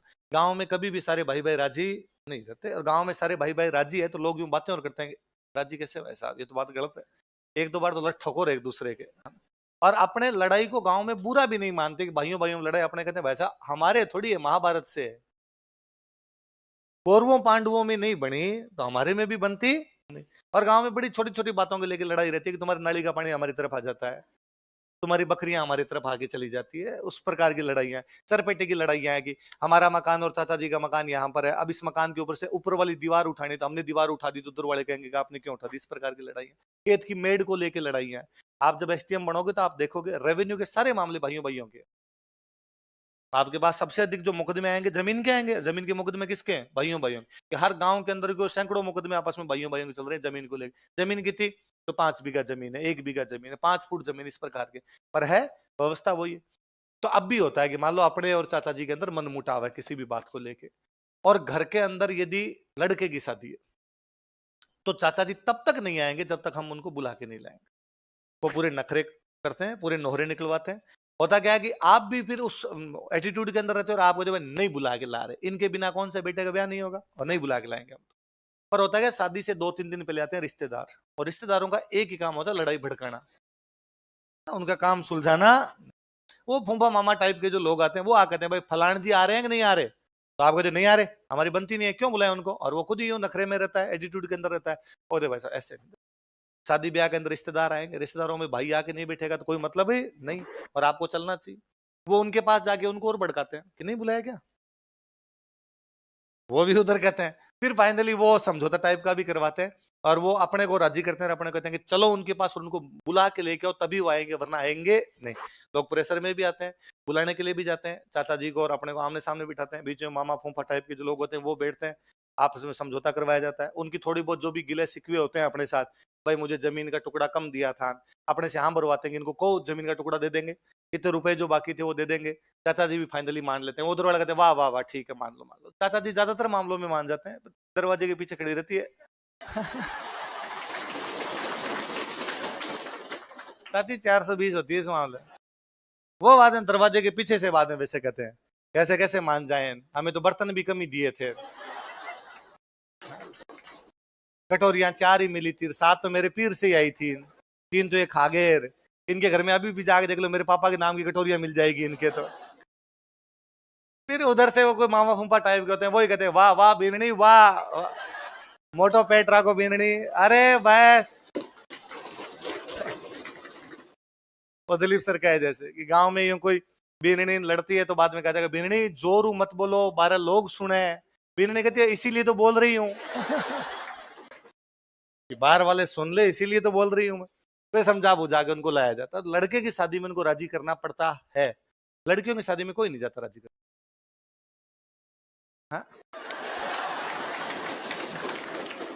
लड़कियों की शादी में सीधा सीधा है कि भाई आओ तो ठीक, नहीं आओ तो। नॉर्मली होता है कि वो चाचा जी लड़की की शादी के अंदर भी नहीं आते, और वो यूं टेढ़े टेढ़े देखते रहते हैं, न उनको कोई मनाने के लिए जाता है। पर शादी से ठीक पहले वो अपने आप ही आ जाते हैं। पर ये माना जाता है कि बेटियां सांझी है, वो अलग अलग नहीं है, इसलिए उनकी शादी में किसी प्रकार के मनमुटाव होने नहीं चाहिए। और शादी से ठीक पहले इधर बारात आने वाली है, इधर वो चुपचाप आ जाते, उनको लगता है कि वरना कोई कहेंगे कि यार बाई से किस बात की नाराजगी थी, लड़के की शादी में तुम किस बात की नाराजगी लिए बैठे, लड़के की शादी में निकाल लेते, तुम टेढ़े होकर रहते कि हम नहीं जाएंगे। और मैं तो वो कई बार नोटिस करता हूँ कि 5 दिन से टेंट लगाने का प्रयास कर रहे थे कि बारात आएगी टेंट लगाएंगे, अपने टेंट लगाया, कितने में बारात आने से ठीक पहले वो उस दिन चाचा जी आ जाते हैं और कहते टेंट यहाँ नहीं लगाओ यहाँ लगाओ। तो 5 दिन से आप वहां खड़े खड़े देख रहे थे ना कि हम यहाँ लगा रहे हैं, आपसे नहीं कहा जा रहा था। वो चाची जी भी चुपचाप आगे काम करवा देते हैं। गाँव में मैं इवन यहाँ तक देखता हूँ कि लोग लड़की की शादी के अंदर आपकी शादी में आते हैं, कन्यादान जमा करवाते हैं, बिना खाना खाए वापस चले जाते हैं। हमेशा अभी तक मानते हैं कि यार कन्या की शादी में लड़की के बाप पर क्यों बाहर पड़े, इसलिए अपने को इसके ज्यादा खर्चा करवाना नहीं, हम दे देते हैं। आज भी गांव के अंदर ज्यादातर जगह न्योते की जगह भी ये होता है कि हम बर्तन दे देते हैं, हम कपड़े दे देते हैं। ये व्यवस्था हमने इसीलिए बनाई थी ताकि एक व्यक्ति पे ज्यादा भार ना पड़े और हम आपस में मिलजुल के रह ले। धीरे धीरे उसमें दिखावा शौक नाम की 100 चीजें आ गई होगी, पर इसका जो मूल मंत्र था वो यही था कि भाई कोई कपड़े दे देगा, कोई बर्तन दे देगा, कोई दूसरी आवश्यक वस्तुएं दे देगा, कोई रुपए दे देगा, मिलजुल के हम एक ब्याह कर लेंगे। पहले जब बारातें 2-3 दिन तक रुका करती, बारात आती 3-3 दिन तक बारातें रुकती, कारण था उसका कि आप ऊंटों पे बैठ के आते, घोड़ों पर बैठ के आते, जानवर तो थकता ना बेचारा। तो आप ये तो है नहीं कि हाथों हाथ आपने खाना खाया, आप कहा सेल्फ स्टार्ट करो, ऊंट को कहा रवाना हो जाओ वापस उधर, ऊंट तो नहीं होगा ना। तो आपको 3-4 दिन तक वहां पे रोकनी पड़ेगी, तो 3-4 दिन तक खाना कौन खिलाएगा? नॉर्मली ये होता था, आज लड़की के पिता ने खाना खिलाया, दूसरे दिन लड़की के चाचा खिला देंगे, अगले दिन लड़की के ताऊ जी खिला देंगे, अगले दिन उनके पड़ोसी खिला देंगे। बारात में लोग भी 20-25 आते। जब ऊंटों पे बारात आती, इतने जितने गांव में ऊंट उतने बाराती। तो मेरे दादाजी हंसते हैं कि भाई बारात में पहले उसी को लेके जाते थे जिसके पास। तो गांव कहते भाई माने कौन पूछा, ऊंट ने पूछे, हमें कौन पूछ रहा था, किसको पूछ रहे थे? कि ठीक वैसा है जैसे आपने जिस दोस्त के पास गाड़ी होती है अपने कहते तू बारात में पक्का चलेगा। और लगता है ये एक चलेगा तो 4 साथ में और बैठेंगे यार इसके। तू तू मना मत करना, देख नहीं हो सकता तेरे काम हो पर मेरी बारात तेरे बिना चलेगी। और वो यदि कह दे कि उस दिन मेरे पास गाड़ी नहीं, मरने दो, तू ही मत आना तो बात है। तू क्या करेगा आगे, तो वो होता ही था। तो आज से कई साल पहले तक बारातें 3-3 4-4 दिन तक रुका करती थी। अब ट्रांसपोर्टेशन बढ़ गया, फिर दूसरा लोगों के पास में काम बहुत ज्यादा है, इसलिए आपने हुआ कि नहीं भाई बारात फटाफट दूसरे दिन रवाना कर दी जाती है, रात को रवाना कर दी जाती है, क्योंकि साधन है, आप चले जाओगे। पहले जाते कैसे? आ गए और आते ही आपको कह दिया कि भाई साहब खाना खाया, कैसे जाएंगे, क्या साधन है आपके पास जाने का वापस? तो आपको बारात को रुकना ही पड़ेगा। फिर लोगों के पास काम होते भी नहीं थे, लोग ही फ्री थे, आराम से सोच समझ के आते थे कि 5-7 दिन अगले का आटा खा के आएंगे भाई साहब, इससे पहले हम जाएंगे। तो पहले मेरे को याद आता है गांव के अंदर कोई शादी होती तो बहन बेटियों को महीने महीने पहले लेके आ जाते, गीत वीत गाने महीने महीने पहले हो जाते। यहाँ मैं मेरे ब्याह में 3 दिन पहले गया हूँ, 4-5 दिन पहले गया हूं। तो अब है कि भाई अब इतने काम भी नहीं करने पड़ते, लोगों के पास भी काम ज्यादा है, तो उनके अपने आप उल्टा अब तो है कि बुआन बहन जो है वो ठीक शादी वाले दिन आती है, क्योंकि उसके सो होता है भाई मेरे भैंस दूध दे है, मेरे टाबर स्कूल जाते हैं। पहले उसका भी रीजन था, पहले जब जॉइंट फैमिली हुआ करती तो एक महिला यदि आ भी गई तो दौरान जेठानी काम कर लेगी। अब आप अकेली हो तो तुम ही भैंस संभालो और तुम ही बाद में टाबर संभालो, तुम ही बाद में घर का काम करने वाले तुम ही, तुम अपना घर छोड़ के नहीं जा सकते, कोई अपने घर के ताला लगा के तो आएगा नहीं। तो ये व्यवस्था इसलिए टूट गई धीरे धीरे। बाकी न्योता वाली व्यवस्था तो अब भी अपने, तो वो ठीक उस समय सामंतों के लिए थी कि जो भी सामंत होगा वो राजा को क्या जमा करवाएगा, टैक्स। तो नजराने में तो कहा गया युवराज की पहली शादी के समय, पर न्योत कर में कहा गया कि जितनी राजकुमारियां उनकी जब भी शादी होगी तो उस समय क्या जमा करवा जाए, कन्यादान कर दो, न्योता कर दो आप उसको। ये दादाजी की पीढ़ी तक के लोगों का ये तक किया हुआ होगा कि किसी गांव से ऊंट गाड़ी लेके निकल रहे हैं, पैदल पैदल ही निकल रहे हैं, और किसी गांव में उन्होंने टेंट लगा हुआ देखा तो रुक के पूछते थे भाई लड़के की शादी है कि लड़की की शादी है, और यदि पता चलता कि लड़की की शादी है तो कन्यादान दे के जाते। कौन जात कौन धर्म कौन गांव ये भी ध्यान नहीं, पर फिर भी उनको ये लगता था कि कन्यादान देने से स्वर्ग मिलता है, अच्छा रहता। हालांकि वो होते ये थे, 25 पैसे करवाए, 1 रुपया करवाया, ₹1.25 करवाए, इतने रुपए होते थे लोगों के पास, उतना वो जमा करवा दिया करते, पर अच्छा ही मानते थे, उन चीजों को बुरा मानते नहीं थे। अगला लिखो, अगला लिखो, गनीम बराड़। बराड़ का मतलब टैक्सी होता है।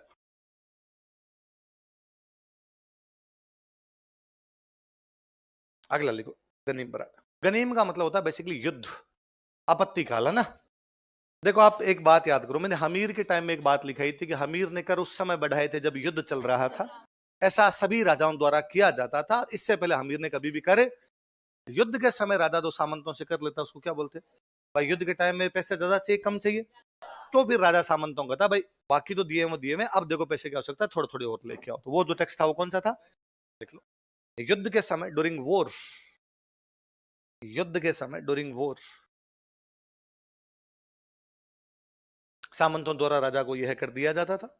Federal lords deposited this tax to king, सामंतों द्वारा राजा को यह कर दिया जाता था। Federal lords deposited this tax to king.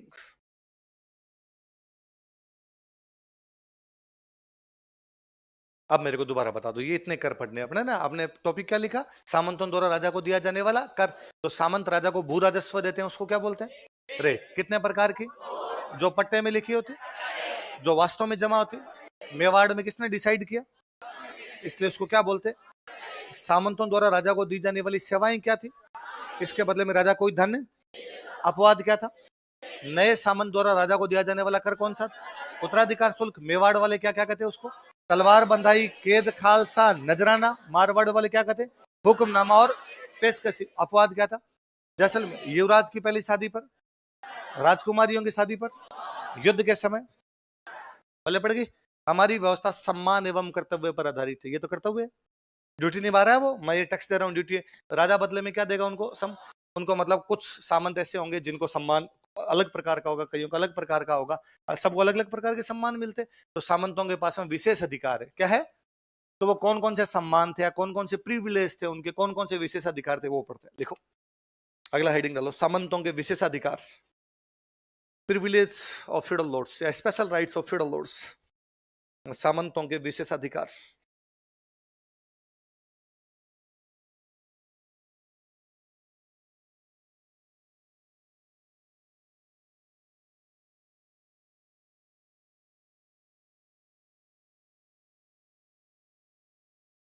एक नंबर लगा लिखो ताजीम।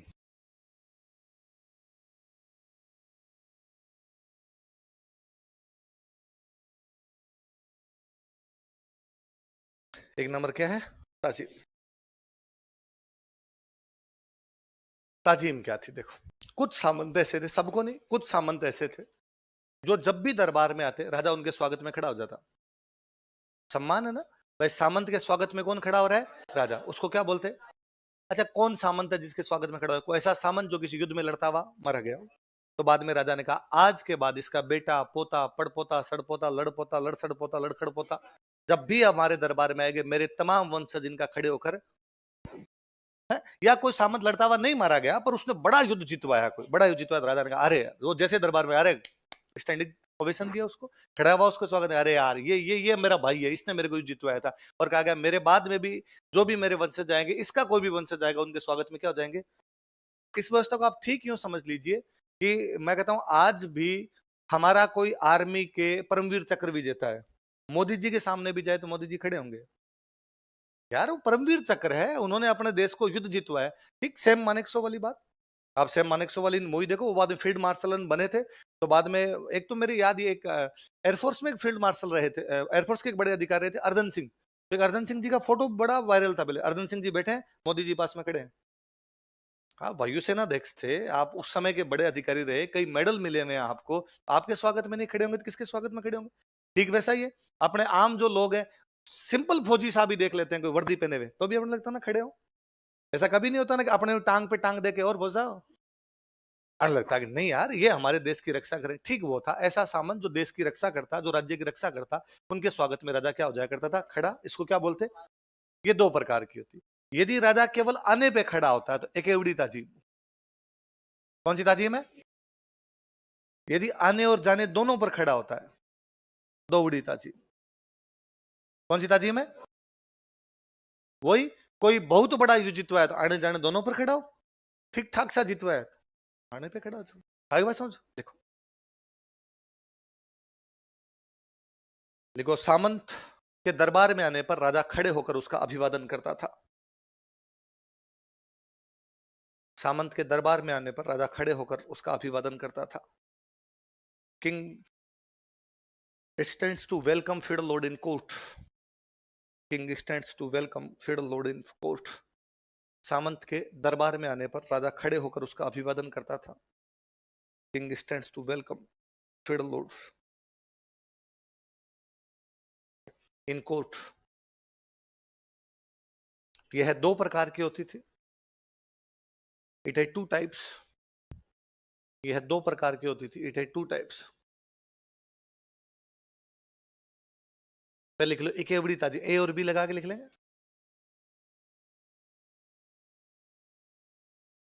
देखो एक एवड़ी ताजी बराबर लिखो.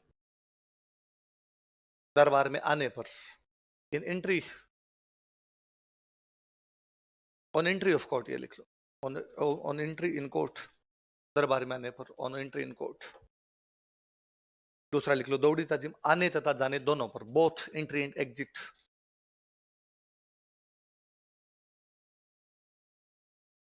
Both on entry and exit. आने तथा जाने दोनों पर.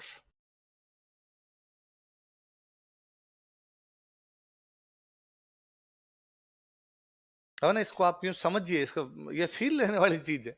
मुझे लगता है कि यार एक राजा अपनी सीट पर बैठा है. वो सामंत जो ताजीम मिली हुई है जिसको, जिसके जाने पर राजा क्या हो जाएगा, खड़ा. वो जैसे ही उस गेट से घुसा राजा खड़ा हुआ. वो सामंत जब तक अपनी सीट पर नहीं बैठेगा राजा खड़ा रहे. वो धीमा धीमा चलता होगा ना, उसकी तरफ देख के चलता होगा, खड़ा रहे. है जाते समय वो पहले यूं माहौल बनाता होगा, मैं जा रहा हूं तक राजा जी के खड़ा हो पहले, फिर मैं यहां से जा रहा हूं. अपने आप में उसको कितना गौरवान्वित महसूस होता होगा कि मेरे दादे परदादे कभी किसी युद्ध में इस राज्य के लिए लड़कर मर गए थे, इसलिए इस राजा के वंशजों को मेरे स्वागत में, इसलिए अगली बार वो भी चाहता था किसी युद्ध में मेरा बड़ा नाम हो ताकि मेरी पीढ़ियों को इस प्रकार के अधिकार मिले. क्योंकि राज्य राजा की व्यक्तिगत संपत्ति वो हम सब की है ना. मेवाड़ में महाराणा वे राज सिंह थे. हमने पढ़ा था कि राज सिंह ने चित्तौड़ किले का पुनर्निर्माण शुरू करवा दिया था. शाहजहां ने सादुल्ला खां को तोड़कर उस पुनर्निर्माण को रुकवाया. पढ़ा था. तो उस समय शाहजहां अपना एक दूत भेजता कि जाके राज सिंह से बात करो. एक तो सेनापति भेजा कि पुनर्निर्माण रुकवा, एक दूत भेजा कि जाके बात कर. उस दूत का नाम था चंद्रभान. क्या नाम था? दूत को अपने बोलते थे एलची. क्या बोलते? एलची सिक्का. तो सिक्का मैसेज दे रहा है कि हमने यहां पर कब्जा कर लिया. दूत क्या होता है? मैसेंजर ही तो होता है. तो एक दूत भेजा, एक एलची भेजा, उसका नाम था चंद्रभान. क्या नाम था? तो कहा चंद्रभान को, कहा भाई तू जा और जाके उससे बात कर राज सिंह से कि क्यों पंगे ले रहा है भाई, जब हमारी मुगल मेवाड़ संधि हो रखी. तो पता चला कि भाई चंद्रभान आपसे बातचीत करने के लिए आ रहा है. तो राज सिंह ने अपने दरबार के तमाम सामंतों को बुलाया. सामंतों को बुलाकर भाई कल चंद्रभान जो कि शाहजहां का एलची है, शाहजहां का दूत है, अपने से बातचीत करने के लिए आ रहा है. इसलिए आप सारे सामंत दरबार में उपस्थित रहें, क्योंकि राज्य राजा की व्यक्तिगत संपत्ति सभी भाइयों की. इसलिए जो भी बातचीत होगी सभी भाइयों के सामने. लुका छिपी वाली क्या बात है? तुम्हारा भी राज्य है, मेरा भी राज्य है, सब मिलजुल के डिसीजन लेंगे, क्योंकि सामंत प्रशासन में भूमिका निभाते हैं. अभी मैंने लिखवाया आपको. तो सारे पर राज सिंह जी का पर ध्यान रखना, मीटिंग कल 11 बजे शुरू होगी. इसलिए जिस जिसको ताजीम मिली हुई वो 11 बजे से पहले आ जाए. यदि वो 11 बजे से पहले आ गए तो मैं उनके स्वागत में खड़ा, मैं 10 बजे आके बैठ जाऊंगा. वो 10 बजे आ जाओ तो मैं उनके स्वागत में खड़ा जाऊंगा. यदि मीटिंग शुरू हो गई उसके बाद बीच में मैं खड़ा. प्रैक्टिकल बात भी यही कि भाई राजा मीटिंग में लग गया, उसके बाद कोई आ रहा, राजा कर 2 मिनट रुको, खड़ा हो जाऊंगा एक बार, फलान जी बैठ जाए, फिर अपने मीटिंग शुरू करेंगे. हाँ आप कहाँ थे, क्या क्या बता रहे थे, शाहजहां क्या कहते. गलत लगता है थोड़ा सा. तो शाहजहां ने सारे सामंतों के पास में मैसेज भिजवाया, सॉरी राज सिंह ने सारे सामंतों के पास मैसेज भिजवाया कि जो दरबार में थे उनको तो कह दिया, जो दरबार में नहीं थे उनको मैसेज किया भाई 2 दिन बाद, 1 दिन बाद, जब भी वो मीटिंग होनी है, मीटिंग इतने बजे शुरू होगी, ताजीम वाले सामंत प्लीज जल्दी आ जाए ताकि मैं उनको ताजीम दे दूं. मीटिंग शुरू होने के बाद यदि कोई ताजीम वाला सामंत आए तो मैं उसको ताजीम नहीं दूं. एक कोई कवि थे, चारण कवि थे, उनको ताजीम मिली हुई थी, वो लेट आए. स्वाभाविक बात है, तब गाड़ी घोड़े इतने नहीं होते थे, लेट हो जाते. इधर मीटिंग शुरू हो चुकी है. गेटकीपर जो था उसने उस सामंत को कहा कि अंदर मत जाइए. क्यों? कि राजा का कहा हुआ है मीटिंग शुरू होने के बाद यदि कोई ताजीम वाला सामंत आएगा तो मैं उसको खड़े होकर अभिवादन नहीं करूंगा, उसको ताजीम. उसने गेटकीपर का दिमाग खराब है तेरा. राजा की क्या औकात है कि मां और खड़ा नहीं हो. राजा नहीं, इसकी पीढ़ियां झकमरा के खड़े होगी जब तक मेरी पीढ़ियां आएगी. हमने भाई साहब इस मेवाड़ को युद्ध जितवाए, मेरे बाप दादाओं ने सर कटवाए, इसलिए खड़े होते हैं, फोकट में नहीं होते. और उसने उस गेटकीपर को धक्का देकर जबरदस्ती घुस गया. उसने जैसे ही पहला कदम रखा, उसको ये था कि मेरे कदम रखते राज सिंह खड़ा होगा. राज सिंह खड़ा नहीं हुआ, क्योंकि राज सिंह का कहा हुआ था कि भाई यदि बाद में आएगा तो मैं उसको किसी प्रकार की ताजीम है. तो वो बड़ा आग बबूला होता है, यार खड़ा कैसे नहीं हो रहा राजा. तो दूसरा कदम और रखता है, उसको लगा इस बार खड़ा हो जाएगा. राज सिंह फिर नहीं खड़ा हुआ, तो उससे फिर आगे चला ही नहीं गया. उसने वहीं खड़े खड़े कहा. राज सिंह के पिताजी का नाम क्या था? जगत सिंह. तो जगत सिंह ने उनको जागीर दी थी। मैं कहता हूँ जगत सिंह दानवीरता के लिए प्रसिद्ध था, तो उनके परिवार को जगत सिंह की ताजीम दी हुई थी। तो वो कहता है, गया राजा जगत सिंह जगत का रखवाड़ा। कि राजा जगत सिंह जो जगत का रखवाड़ा था वो तो चला गया, वो जो महान राजा था जगत सिंह जो पूरी दुनिया का ध्यान रखता था वो तो गया। राजा जगत सिंह जगत का रखवाड़ा, लार रहेगी चिरमिडान की दामू काला।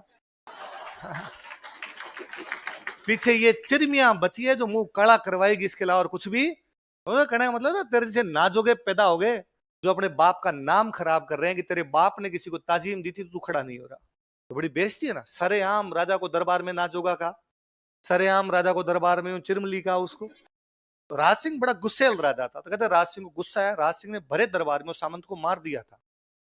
राज सिंह अपने पास एक मुसल रखता था, एनी टाइम गुर्ज रखता है, उस मुसल से उस सामंत को वहीं मार दिया। और राज सिंह के गुस्से के शिकार कई लोग हुए थे। राज सिंह ने एक अपना कोई मंत्री था उसको मारा था, एक वो रानी थी उसको मार दिया था, एक उस रानी का बेटा था उसको मार दिया था। राजा ने कई इस प्रकार मारे थे। कहते राज सिंह जब बाद में किसी से पूछता है, पंडित जी से पूछता है कि मैंने कई लोगों को मेरे हाथ से मारा ऐसे, ये तो क्या युद्ध में किसी को मार दो वो पाप नहीं है, पर मैंने तो सरेआम मारा यार ऐसे लोगों को, इस पाप का प्रायश्चित क्या है, ये कैसे कन्फ्रेंस करूं मैं इसका। उन पंडित जी ने कहा कि तुम्हारे पास 3 तरीके हैं, तो इन पाप का फल तेरे को मिलेगा नहीं, ये पाप तेरे धुल जाएंगे। क्या तरीके हैं? पहला तरीका ये है कि तुम किसी युद्ध में लड़ते हुए मारे जाओ, तो तुम्हारे को ये पाप नहीं मिलेंगे, तुम स्वर्ग में जाओगे सीधे, नरक में नहीं जाओगे इन पाप कांड। उसने कहा क्या भरोसा युद्ध में लड़ता हुआ मरूं, युद्ध का क्या है कि मैं किसी युद्ध में जाऊं और ना मरूं, और मरने का क्या है, रात को सोऊं सुबह मिलूं ही ना, बहुत असंभावी है, वो तो कभी भी आ सकती है ना। मैं जोर जोर से खिलखिला के हंसूं और वहीं रह जाऊं, मैं रास्ते जा रहा हूं सांप खा जाए मर जाऊं, युद्ध की नौबत ही नहीं आ पाए मेरे पास। तो कहा दूसरा तरीका यह है कि 11,000 ब्राह्मणों को भोजन करवाया जाए। तो उसने कहा 11 का तो मैं 51 करवा दूंगा, पंडित जी आपका जुगाड़ कर दूंगा, चिंता ही मत करो। और बताओ। तीसरा तरीका यह कि बहुत बड़ी झील बनाई जाए, इसलिए राजसमंद बनाएगी, वो भी अकाल राहत में। कैसे बनाएगी? ये तो झील बना रहे हो, पानी की व्यवस्था कर रहे हो, राजस्थान में इससे बड़ा पुण्य क्या होगा, वो भी अकाल के समय कर रहे हो ताकि लोगों के लिए भोजन की व्यवस्था हो सके। तो कहते हैं भाई राज सिंह ने झील बनाने के पीछे कहीं ना कहीं एक लॉजिक उसका ये भी था, एक लॉजिक ये भी था कि अकाल ज्यादा पड़ते थे, वाटर जो रिस्टोर करने के लिए अपने पास कुछ ना कुछ होना चाहिए, इसलिए बनाया गया कि नदी का पानी पहले ही रोक लिया जाए ताकि अकाल पड़े तो भी अपने पानी की किसी प्रकार की दिक्कत नहीं आए। वाटर इंजीनियरिंग थी उस बंदे की, इसलिए हम उसको हाइड्रोलिक रूलर कहते हैं। पर कहीं ना कहीं उसके दिमाग में ये भी था कि यार मैं कुछ ऐसा करूंगा तो पाप धुल जाएगा। तो एक पाप वो था कि उसने ताजीम वाले सामंत को मार दिया था। इस कहानी की शिक्षा यह है कि वो मर गया और उसने कहा ताजीम लूंगा मैं जाऊंगा नहीं भाई साहब, आ गया है ना, वो अपने सिद्धांतों पर अटल था। उसके परिवार को राज सिंह ने वापस दी, आप बड़ी जागीर दी उनको, बाद में और ताजीम देनी शुरू, उसने इस बात को प्रायश्चित किया भाई गलती हो गई मेरे से, इस प्रकार की चीज हुई। मारवाड़ में एक राजा था विजय सिंह, हम पढ़ते हैं, उसकी प्रेमिका गुलाब राय को जोधपुर की नूरजहां। विजय सिंह की अपने भाई से नहीं बनती, उसका जो चाचा का बेटा भाई है वो राजा बनना चाहता है, इधर विजय सिंह राजा बनना चाहता है। वो जो भाई है वो लेके आ गया मराठों को, किसको लेके आ गया, तो मराठे विजय सिंह को हटा के उसके दूसरे भाई को बनाना चाहते हैं। तो विजय सिंह की हालत खराब हो रखी है, तो विजय सिंह के पास धन भी नहीं, उसकी सेना भी नहीं, जैसे तैसे करके मराठों से वो लड़ रहा है। तो एक सामंत उसके पास में आता है विजय सिंह के पास, और वो विजय सिंह को आगे कहता है यदि तू मेरे को ताजीम दे दे तो मैं तेरे को धन दूंगा। सामंत ने कहा कि तू मेरे को ताजीम दे दे, मतलब मैं दरबार में आऊं तो तू खड़ा हो जा, इसके बदले मैं क्या दे दूंगा, धन, क्योंकि तेरे पास धन तो है नहीं, और धन नहीं है तो लड़ेगा कैसे, लड़ेगा नहीं तो तेरे को हटा के वैसे तेरा वो भाई बन जाएगा। तो मैं धन दे रहा हूं, तू तो सेना ला तेरी, तू तो हथियार ले लड़, और बस बदले में मेरे तो मैं आऊं तब तू क्या हो जा। विजय सिंह ने कहा ताजी में सर कटाने से मिलती है, धन से नहीं मिलती। सर कटा फिर तू नहीं, तेरी जितनी पीढ़ियां होगी उनके लिए मैं नहीं, मेरी पीढ़ियां खड़े हो जाएंगे, ऐसे नहीं मिलती। उसने कहा सर तो आज कटाया जाए कल कटाया जाए, तो कभी रण दे ताजीम भी मिलेगी। मतलब वो संकट में फंसा हुआ आदमी भी कह रहा है कि पैसे से तो मैं किसी को ताजीम दूंगा। ताजीम समझ गए? अगला लिखो,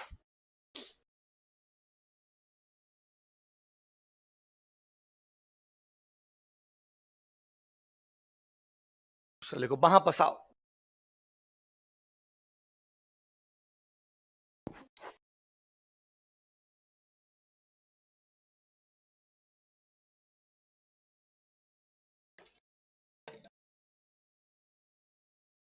राजा अपनी गद्दी पे बैठा रहता, इस बार वो खड़ा नहीं होता। ऐसा सामंत जिसको कौन सा अधिकार मिला हुआ है वहां पसाओ। जब वो राजा के दरबार में आता तो सीधा राजा के, वो अपनी सीट पे नहीं बैठता जाके, वो पहले राजा के पास आता, अपनी तलवार जो थी, सारे सामंत अपने पास तलवार रखते, आप योद्धा हो तो योद्धा के पास हमेशा क्या रहना चाहिए, तलवार, अपनी तलवार। वो अपनी तलवार अपने हाथों में लेता, राजा के घुटनों की टच करता, राजा घुटनों के लगा था। इसका मतलब था मैं हथियारों समेत समर्पण करता हूं, डेडिकेट हूं आपके प्रति, आप मेरे से कुछ भी करवा सकते हैं, मैं आपका बंदा हूं।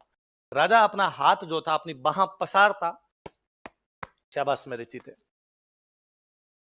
ये क्या था? क्या था?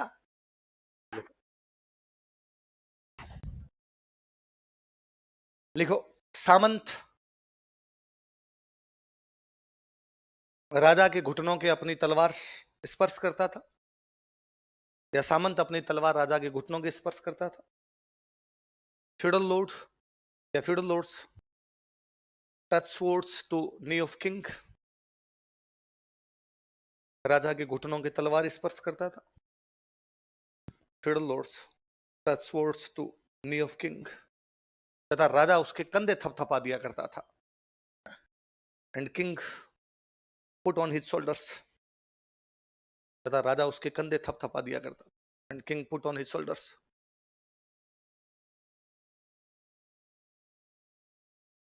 राजा उसके कंधे थपथपा दिया करता था। Put on his shoulders. एक मैं और लिखवाता हूं, फिर मैं दोनों को एक साथ बताता हूं। देखो अगला लिखो, एक हाथ कुरब।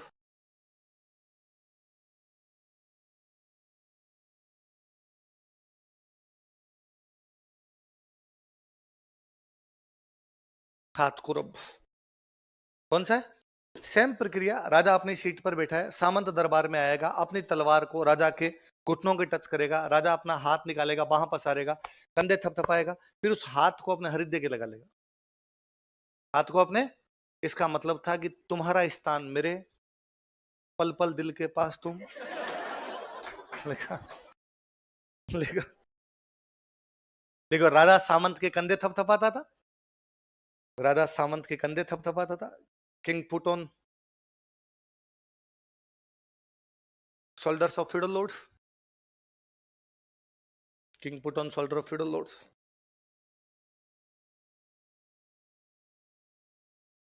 तथा उस हाथ को अपने हृदय से लगा लेता था।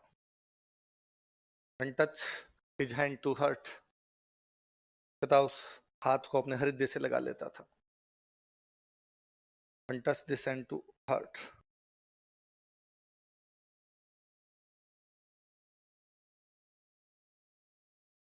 ये बातें अपने को यूं हंसी वाली सी लगती है, मैं कहता हूं आज भी है, आज भी है।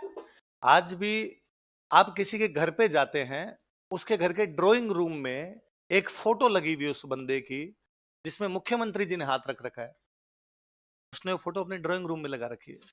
उसके माध्यम से बताना चाहता है कि भाई साहब छोटा मोटा आदमी नहीं हो, भजन लाल जी अपने घर के हैं। ये तो मतलब हुआ। अभी वो चल ही रहा है कि भाई भजन लाल जी की सीएम बनने के बाद पता नहीं कितने उनके रिश्तेदार निकल गए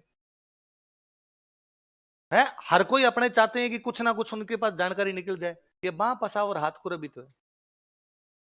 आज भी मैं जो मतलब कांग्रेस के, बीजेपी के जो रूट लेवल के कोई नेता है, भाई कोई पार्षद है, कोई नगर के मंत्री है, कोई तहसील में मंत्री है, उनके क्षेत्र में कभी सीएम चला जाए, उनके क्षेत्र में कभी पार्टी का बड़ा नेता चला जाए, वो चाहते हैं ना उसके साथ फोटो आए।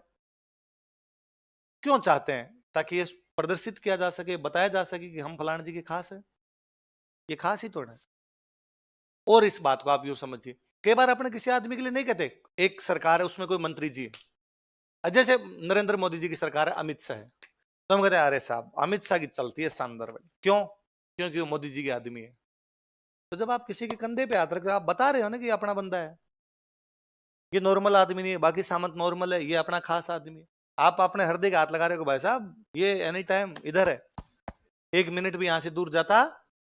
ये मैं एक, मेरे को किसी ने किस्सा सुनाया पुराना, कि पुराना कोई आज से कोई 30-35 साल पहले की बात है, और किसी क्षेत्र में एक कोई पार्टी के छोटे मोटे नेता थे, जैसे होते हैं कि भाई बीजेपी के शहर मंत्री, महानगर मंत्री, जिलाध्यक्ष, जिला मंत्री, है ना, जिलाध्यक्ष तो थोड़ा बड़ा हो जाता है उससे भी। तो उनका कोई बिजनेस था छोटा मोटा, उनके बिजनेस की फाइल कलेक्टर साहब ने रोक दी। कलेक्टर साहब ने कहा कि भाई तुम्हारे ये जो फाइल है इसमें ये कमी है, ये आगे फाइल जाएगी। उस पार्टी की सरकार थी जिसके वो नेता थे। उन्होंने कलेक्टर साहब कहा मैं सरकार जिस पार्टी की, उस पार्टी का शहर का मंत्री हूं भाई साहब। कलेक्टर साहब ने कहा कुछ ही होंगे, ये फाइल आगे नहीं जाएगी। क्या कर सकते हो, प्रशासनिक अधिकारी बहुत बड़ी चीज है। पर उन्होंने ईगो पे लिया, उन्होंने कहा यार ऐसे कैसे यार, अपनी सरकार और अपना काम नहीं हो, फिर मतलब क्या निकला। तो वहां से जयपुर आ गए, सीएम साहब से मिले यहां पर।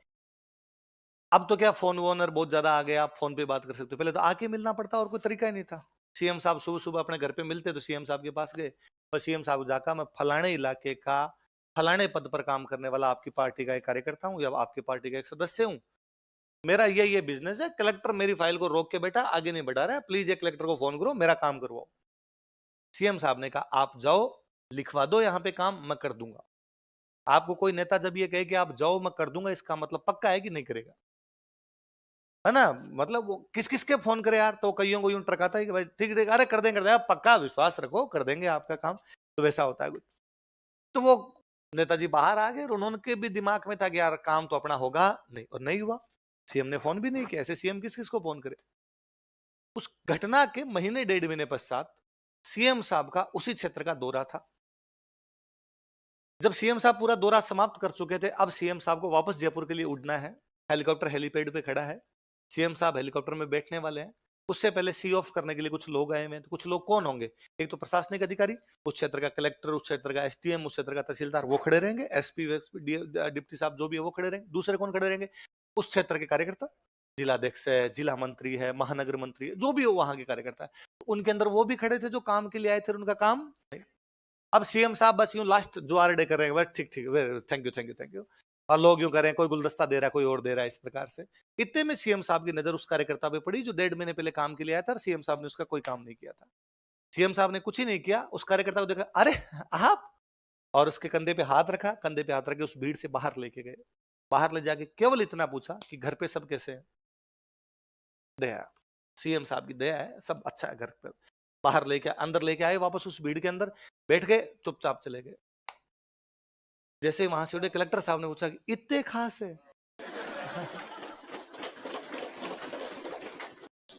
हाथ कुरब है, ये क्या है अपने आप में हाथ कुरब है कि भैया ये अपना, एक तो आप कलेक्टर को सीधा सीधा कहते हो कि मेरा ये काम करना, तो कलेक्टर साहब अगली बार आपको कह देंगे कि लो मेरा एक काम करो। एक आप कलेक्टर को समझाते हो कि काम रुकना नहीं चाहिए, अपना है, दिक्कत आएगी भाई साहब आपके। कलेक्टर साहब ने अगले दिन काम कर दिया। ये बाह पसाव है, हाथ कुरब है, अजीब। भले बड़ी बात है आपके। चलो अगला लिखो, लिखो जागीर के प्रकार, ये तीन ही प्रकार के, अगले लिखो जागीर के प्रकार, टाइप्स ऑफ जागीर।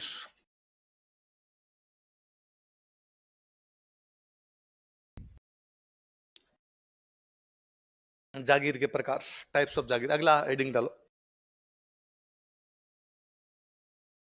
जागीर के प्रकार, टाइप्स ऑफ जागीर।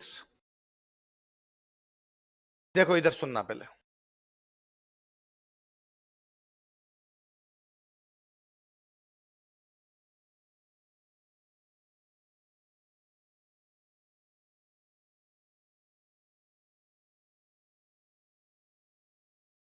4 प्रकार की जागीर हुआ करती, बोलो देखे कौन कौन से। सामंत, हुकूमत, भौम और शासन। सुनना, देखो आप समझ जाओगे सारी। राजा अपने भाई बंधुओं को जो जागीर दिया करता वो थी सामंत। कौन सी थी, वंशानुगत होती। कैसी होती, भाई के बाद इसका बेटा पोता पड़पोता, हेरिडिटरी है, वंशानुगत है, इन्हीं के पास ही जागीर रहेगी। दूसरी कौन सी है, भाइयों का काम क्या था, भाइयों का काम था जागीरें संभालना, और मैंने बताया था कुछ भाइयों को मंत्री वगैरह भी बनाया जाता, पर कुछ मंत्री ऐसे थे जो राजा अपने भाइयों में से नहीं बनाता, किसी दूसरे योग्य आदमी को बनाता, क्योंकि राजा को पता था कि अपने भाइयों को ज्यादा आता जाता से वित्त मंत्री। राजा को पता था अपने भाई को गिनती नहीं आती ढंग से, वित्त मंत्री बन के क्या करेगा, तो वित्त मंत्री को सेठ बनता भामाशा, भामाशा को प्रधानमंत्री बना दिया गया, तो भामाशा राजा का भाई बंधु थोड़ी। तो अब यदि ऐसा कोई आदमी मंत्री बनाया गया तो उसको तनख्वाह देनी पड़ेगी, तो फिर तनख्वाह में केस नहीं देते, उसको भी जागीर दे दिया करते। तो प्रशासनिक अधिकारियों को यदि कोई जागीर मिलती उसको क्या बोलते। अच्छा, मैं एक राजा हूं, मैंने किसी भी आदमी को एक वित्त मंत्री बनाया क्योंकि वो योग्य है, तो मैंने कहा वित्त मंत्री, और तुम्हें इसके बदले में मैं एक जागीर दे रहा हूं, यहाँ का जो रेवेन्यू आता है उसका एक हिस्सा तुम रखो और एक हिस्सा मेरे पास भेज दो। क्या ये जरूरी है क्या कि उसके बेटे को भी मैं वित्त मंत्री बनाऊंगा, लखन होंगे तो बनाऊंगा और लखन नहीं होंगे तो बनाऊंगा, इसका मतलब ये जागीर वंशानुगत है। प्रशासनिक अधिकारियों को दी जाने वाली जागीर वंशानुगत नहीं थी। अगली कौन सी है, जो शहीद हो जाते, भौम, भौम मतलब भूमि, जो भौम के लिए शहीद हुए भौमी है, तो आज भी गांव में जीते भोमियो सा महाराज के मंदिर है, इसका मतलब वो शहीद है। शहीदों को जो जागीरें मिलती वो कौन सी थी? अब भी होती। अब भी शहीदों को पेट्रोल पंप, जमीन, नौकरी अब भी तो है ना। सेम उस टाइम था, उस टाइम भी जागीरें होती। तो ये दोनों प्रकार की होती, वंशानुगत भी हो सकती है, अवंशानुगत भी। कैसे? फिर घर की स्थिति देखते कि भाई एक शहीद हो गया, एक कोई 20-22 साल का लड़का फौज के अंदर शहीद हो गया, देखा कि यार इसका तो खुद का बच्चा ही 2 साल का है, तो ये बच्चा जब तक 17-18 का नहीं होगा इसकी घर का इनकम का सोर्स कुछ भी नहीं, कहते वंशानुगत 3 पीढ़ी के लिए दी जाती है। 3 पीढ़ी तक ये जागीर तुम्हारे पास रहेगी, 3 पीढ़ी बाद में हम चेक कर लेंगे देनी है कि नहीं देनी है, तब तक के लिए आपको दी जा रही है। कई बार ये होता है कि एक कोई शहीद हुए, उनका खुद का बेटा 18-19 साल का है, तो इस बेटे को ले लो, वंशानुगत क्यों देनी? बेटे को फौज के अंदर ले लो। तो इस प्रकार फिर एक पीढ़ी के लिए दे दी कि बस इस पीढ़ी के लिए दे दो, फिर अपने वापस ले लेंगे। तो वंशानुगत भी हो सकती है। और फिर वो परिवार की स्थिति, युद्ध की स्थिति, कोई बहुत बड़े युद्ध में हुआ है, कोई बहुत बड़ा इस प्रकार का सैनिक हैरतअंगेज प्रदर्शन करते हुए शहीद हुआ है, तो कहा गया भाई इनको क्या दे दी जाए? वंशानुगत। ठीक है, आप शहीद हो गए फौज में, तो कैसे हो गए? है वंशानुगत। दूसरा कौन सा? मंदिर, मस्जिद, दरगाह, बावड़ी, कुएं, इस प्रकार की किसी चीज को यदि कोई जागीर दे दी गई तो उसको क्या है? आई बात समझे? मंदिर, तो मंदिर के अंदर पुजारी जी की भी तनख्वाह चाहिए, मंदिर के अंदर पूजा के लिए भी रुपए चाहिए, तो ये रुपए आएंगे कहां से? डोली। आई बात समझ में? वो जो डोली वाली जमीनें हुआ करती उनको क्या बोलते हैं? अच्छा, तो ये धार्मिक अनुदान, कुल मिलाकर रिलीजियस ग्रांट जो भी दिए जाते हैं, धार्मिक रूप से जो भी जागीरें दी जाती है उनको क्या बोलते हैं? शासन। सामंत जागीर किसको मिलती है? भाई बंधुओं को। कैसी होती है? वंशानुगत। पर भाई बंधु कहा गया ये जागीर तेरी है, एक हिस्सा तू रख, बाकी हमारे पास दे, मतलब टैक्स देना पड़ेगा। हुकूमत प्रशासनिक अधिकारी का एक हिस्सा तू रख, बाकी टैक्स हमें दे, टैक्स देना पड़ेगा। शहीद के परिवार कहा गया भाई आप जागीर रखो, एक हिस्सा रखो और एक हमारे पास भेजो, टैक्स देना पड़ेगा। पर मंदिर से टैक्स थोड़ी लोगे। धार्मिक अनुदान से किसी प्रकार का टैक्स लिया, और मान लो कोई राजा मंदिर के टैक्स लेता, लोग कह देते कि भाई साहब क्या नाजोगा पैदा हुआ, मिंद्र के रुपए खा गया। तो आज भी लोग बहुत बुरा मानते हैं कि यार मंदिर वाला नहीं होना चाहिए इस प्रकार का। इन जागीरों का एक नाम और था,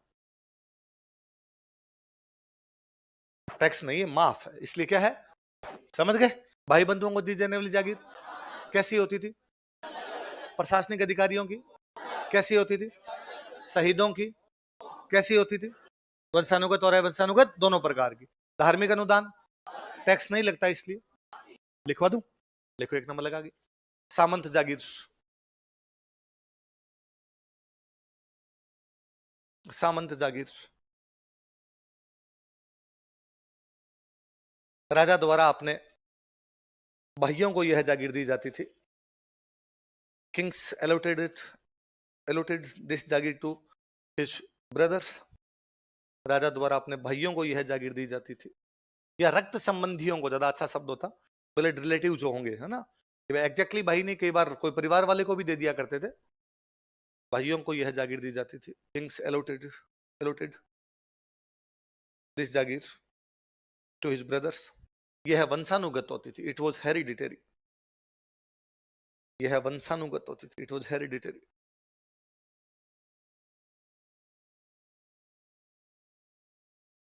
अगला लिख लो, हुकूमत जागीर।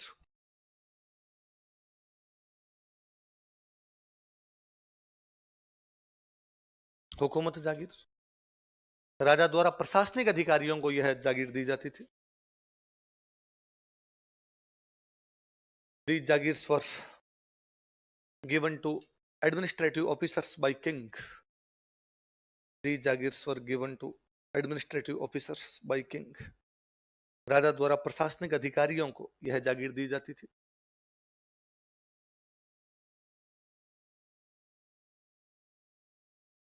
यह अवंशानुगत होती थी, इट वॉज नॉन हेरिडिटरी। यह अवंशानुगत होती थी, इट वॉज नॉन हेरिडिटरी।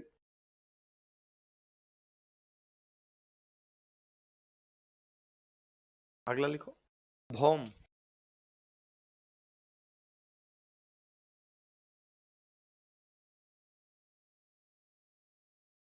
यह जागीर शहीदों को प्रदान की जाती थी। The jagirs were given to martyrs. यह जागीर शहीदों को प्रदान की जाती थी। The jagirs were given to martyrs.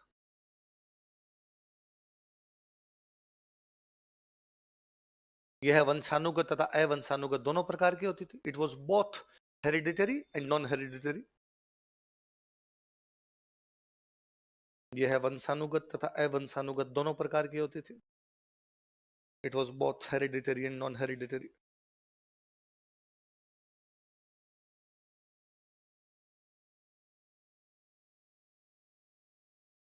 अगला लिख लो। अगली कौन सी है? शासन।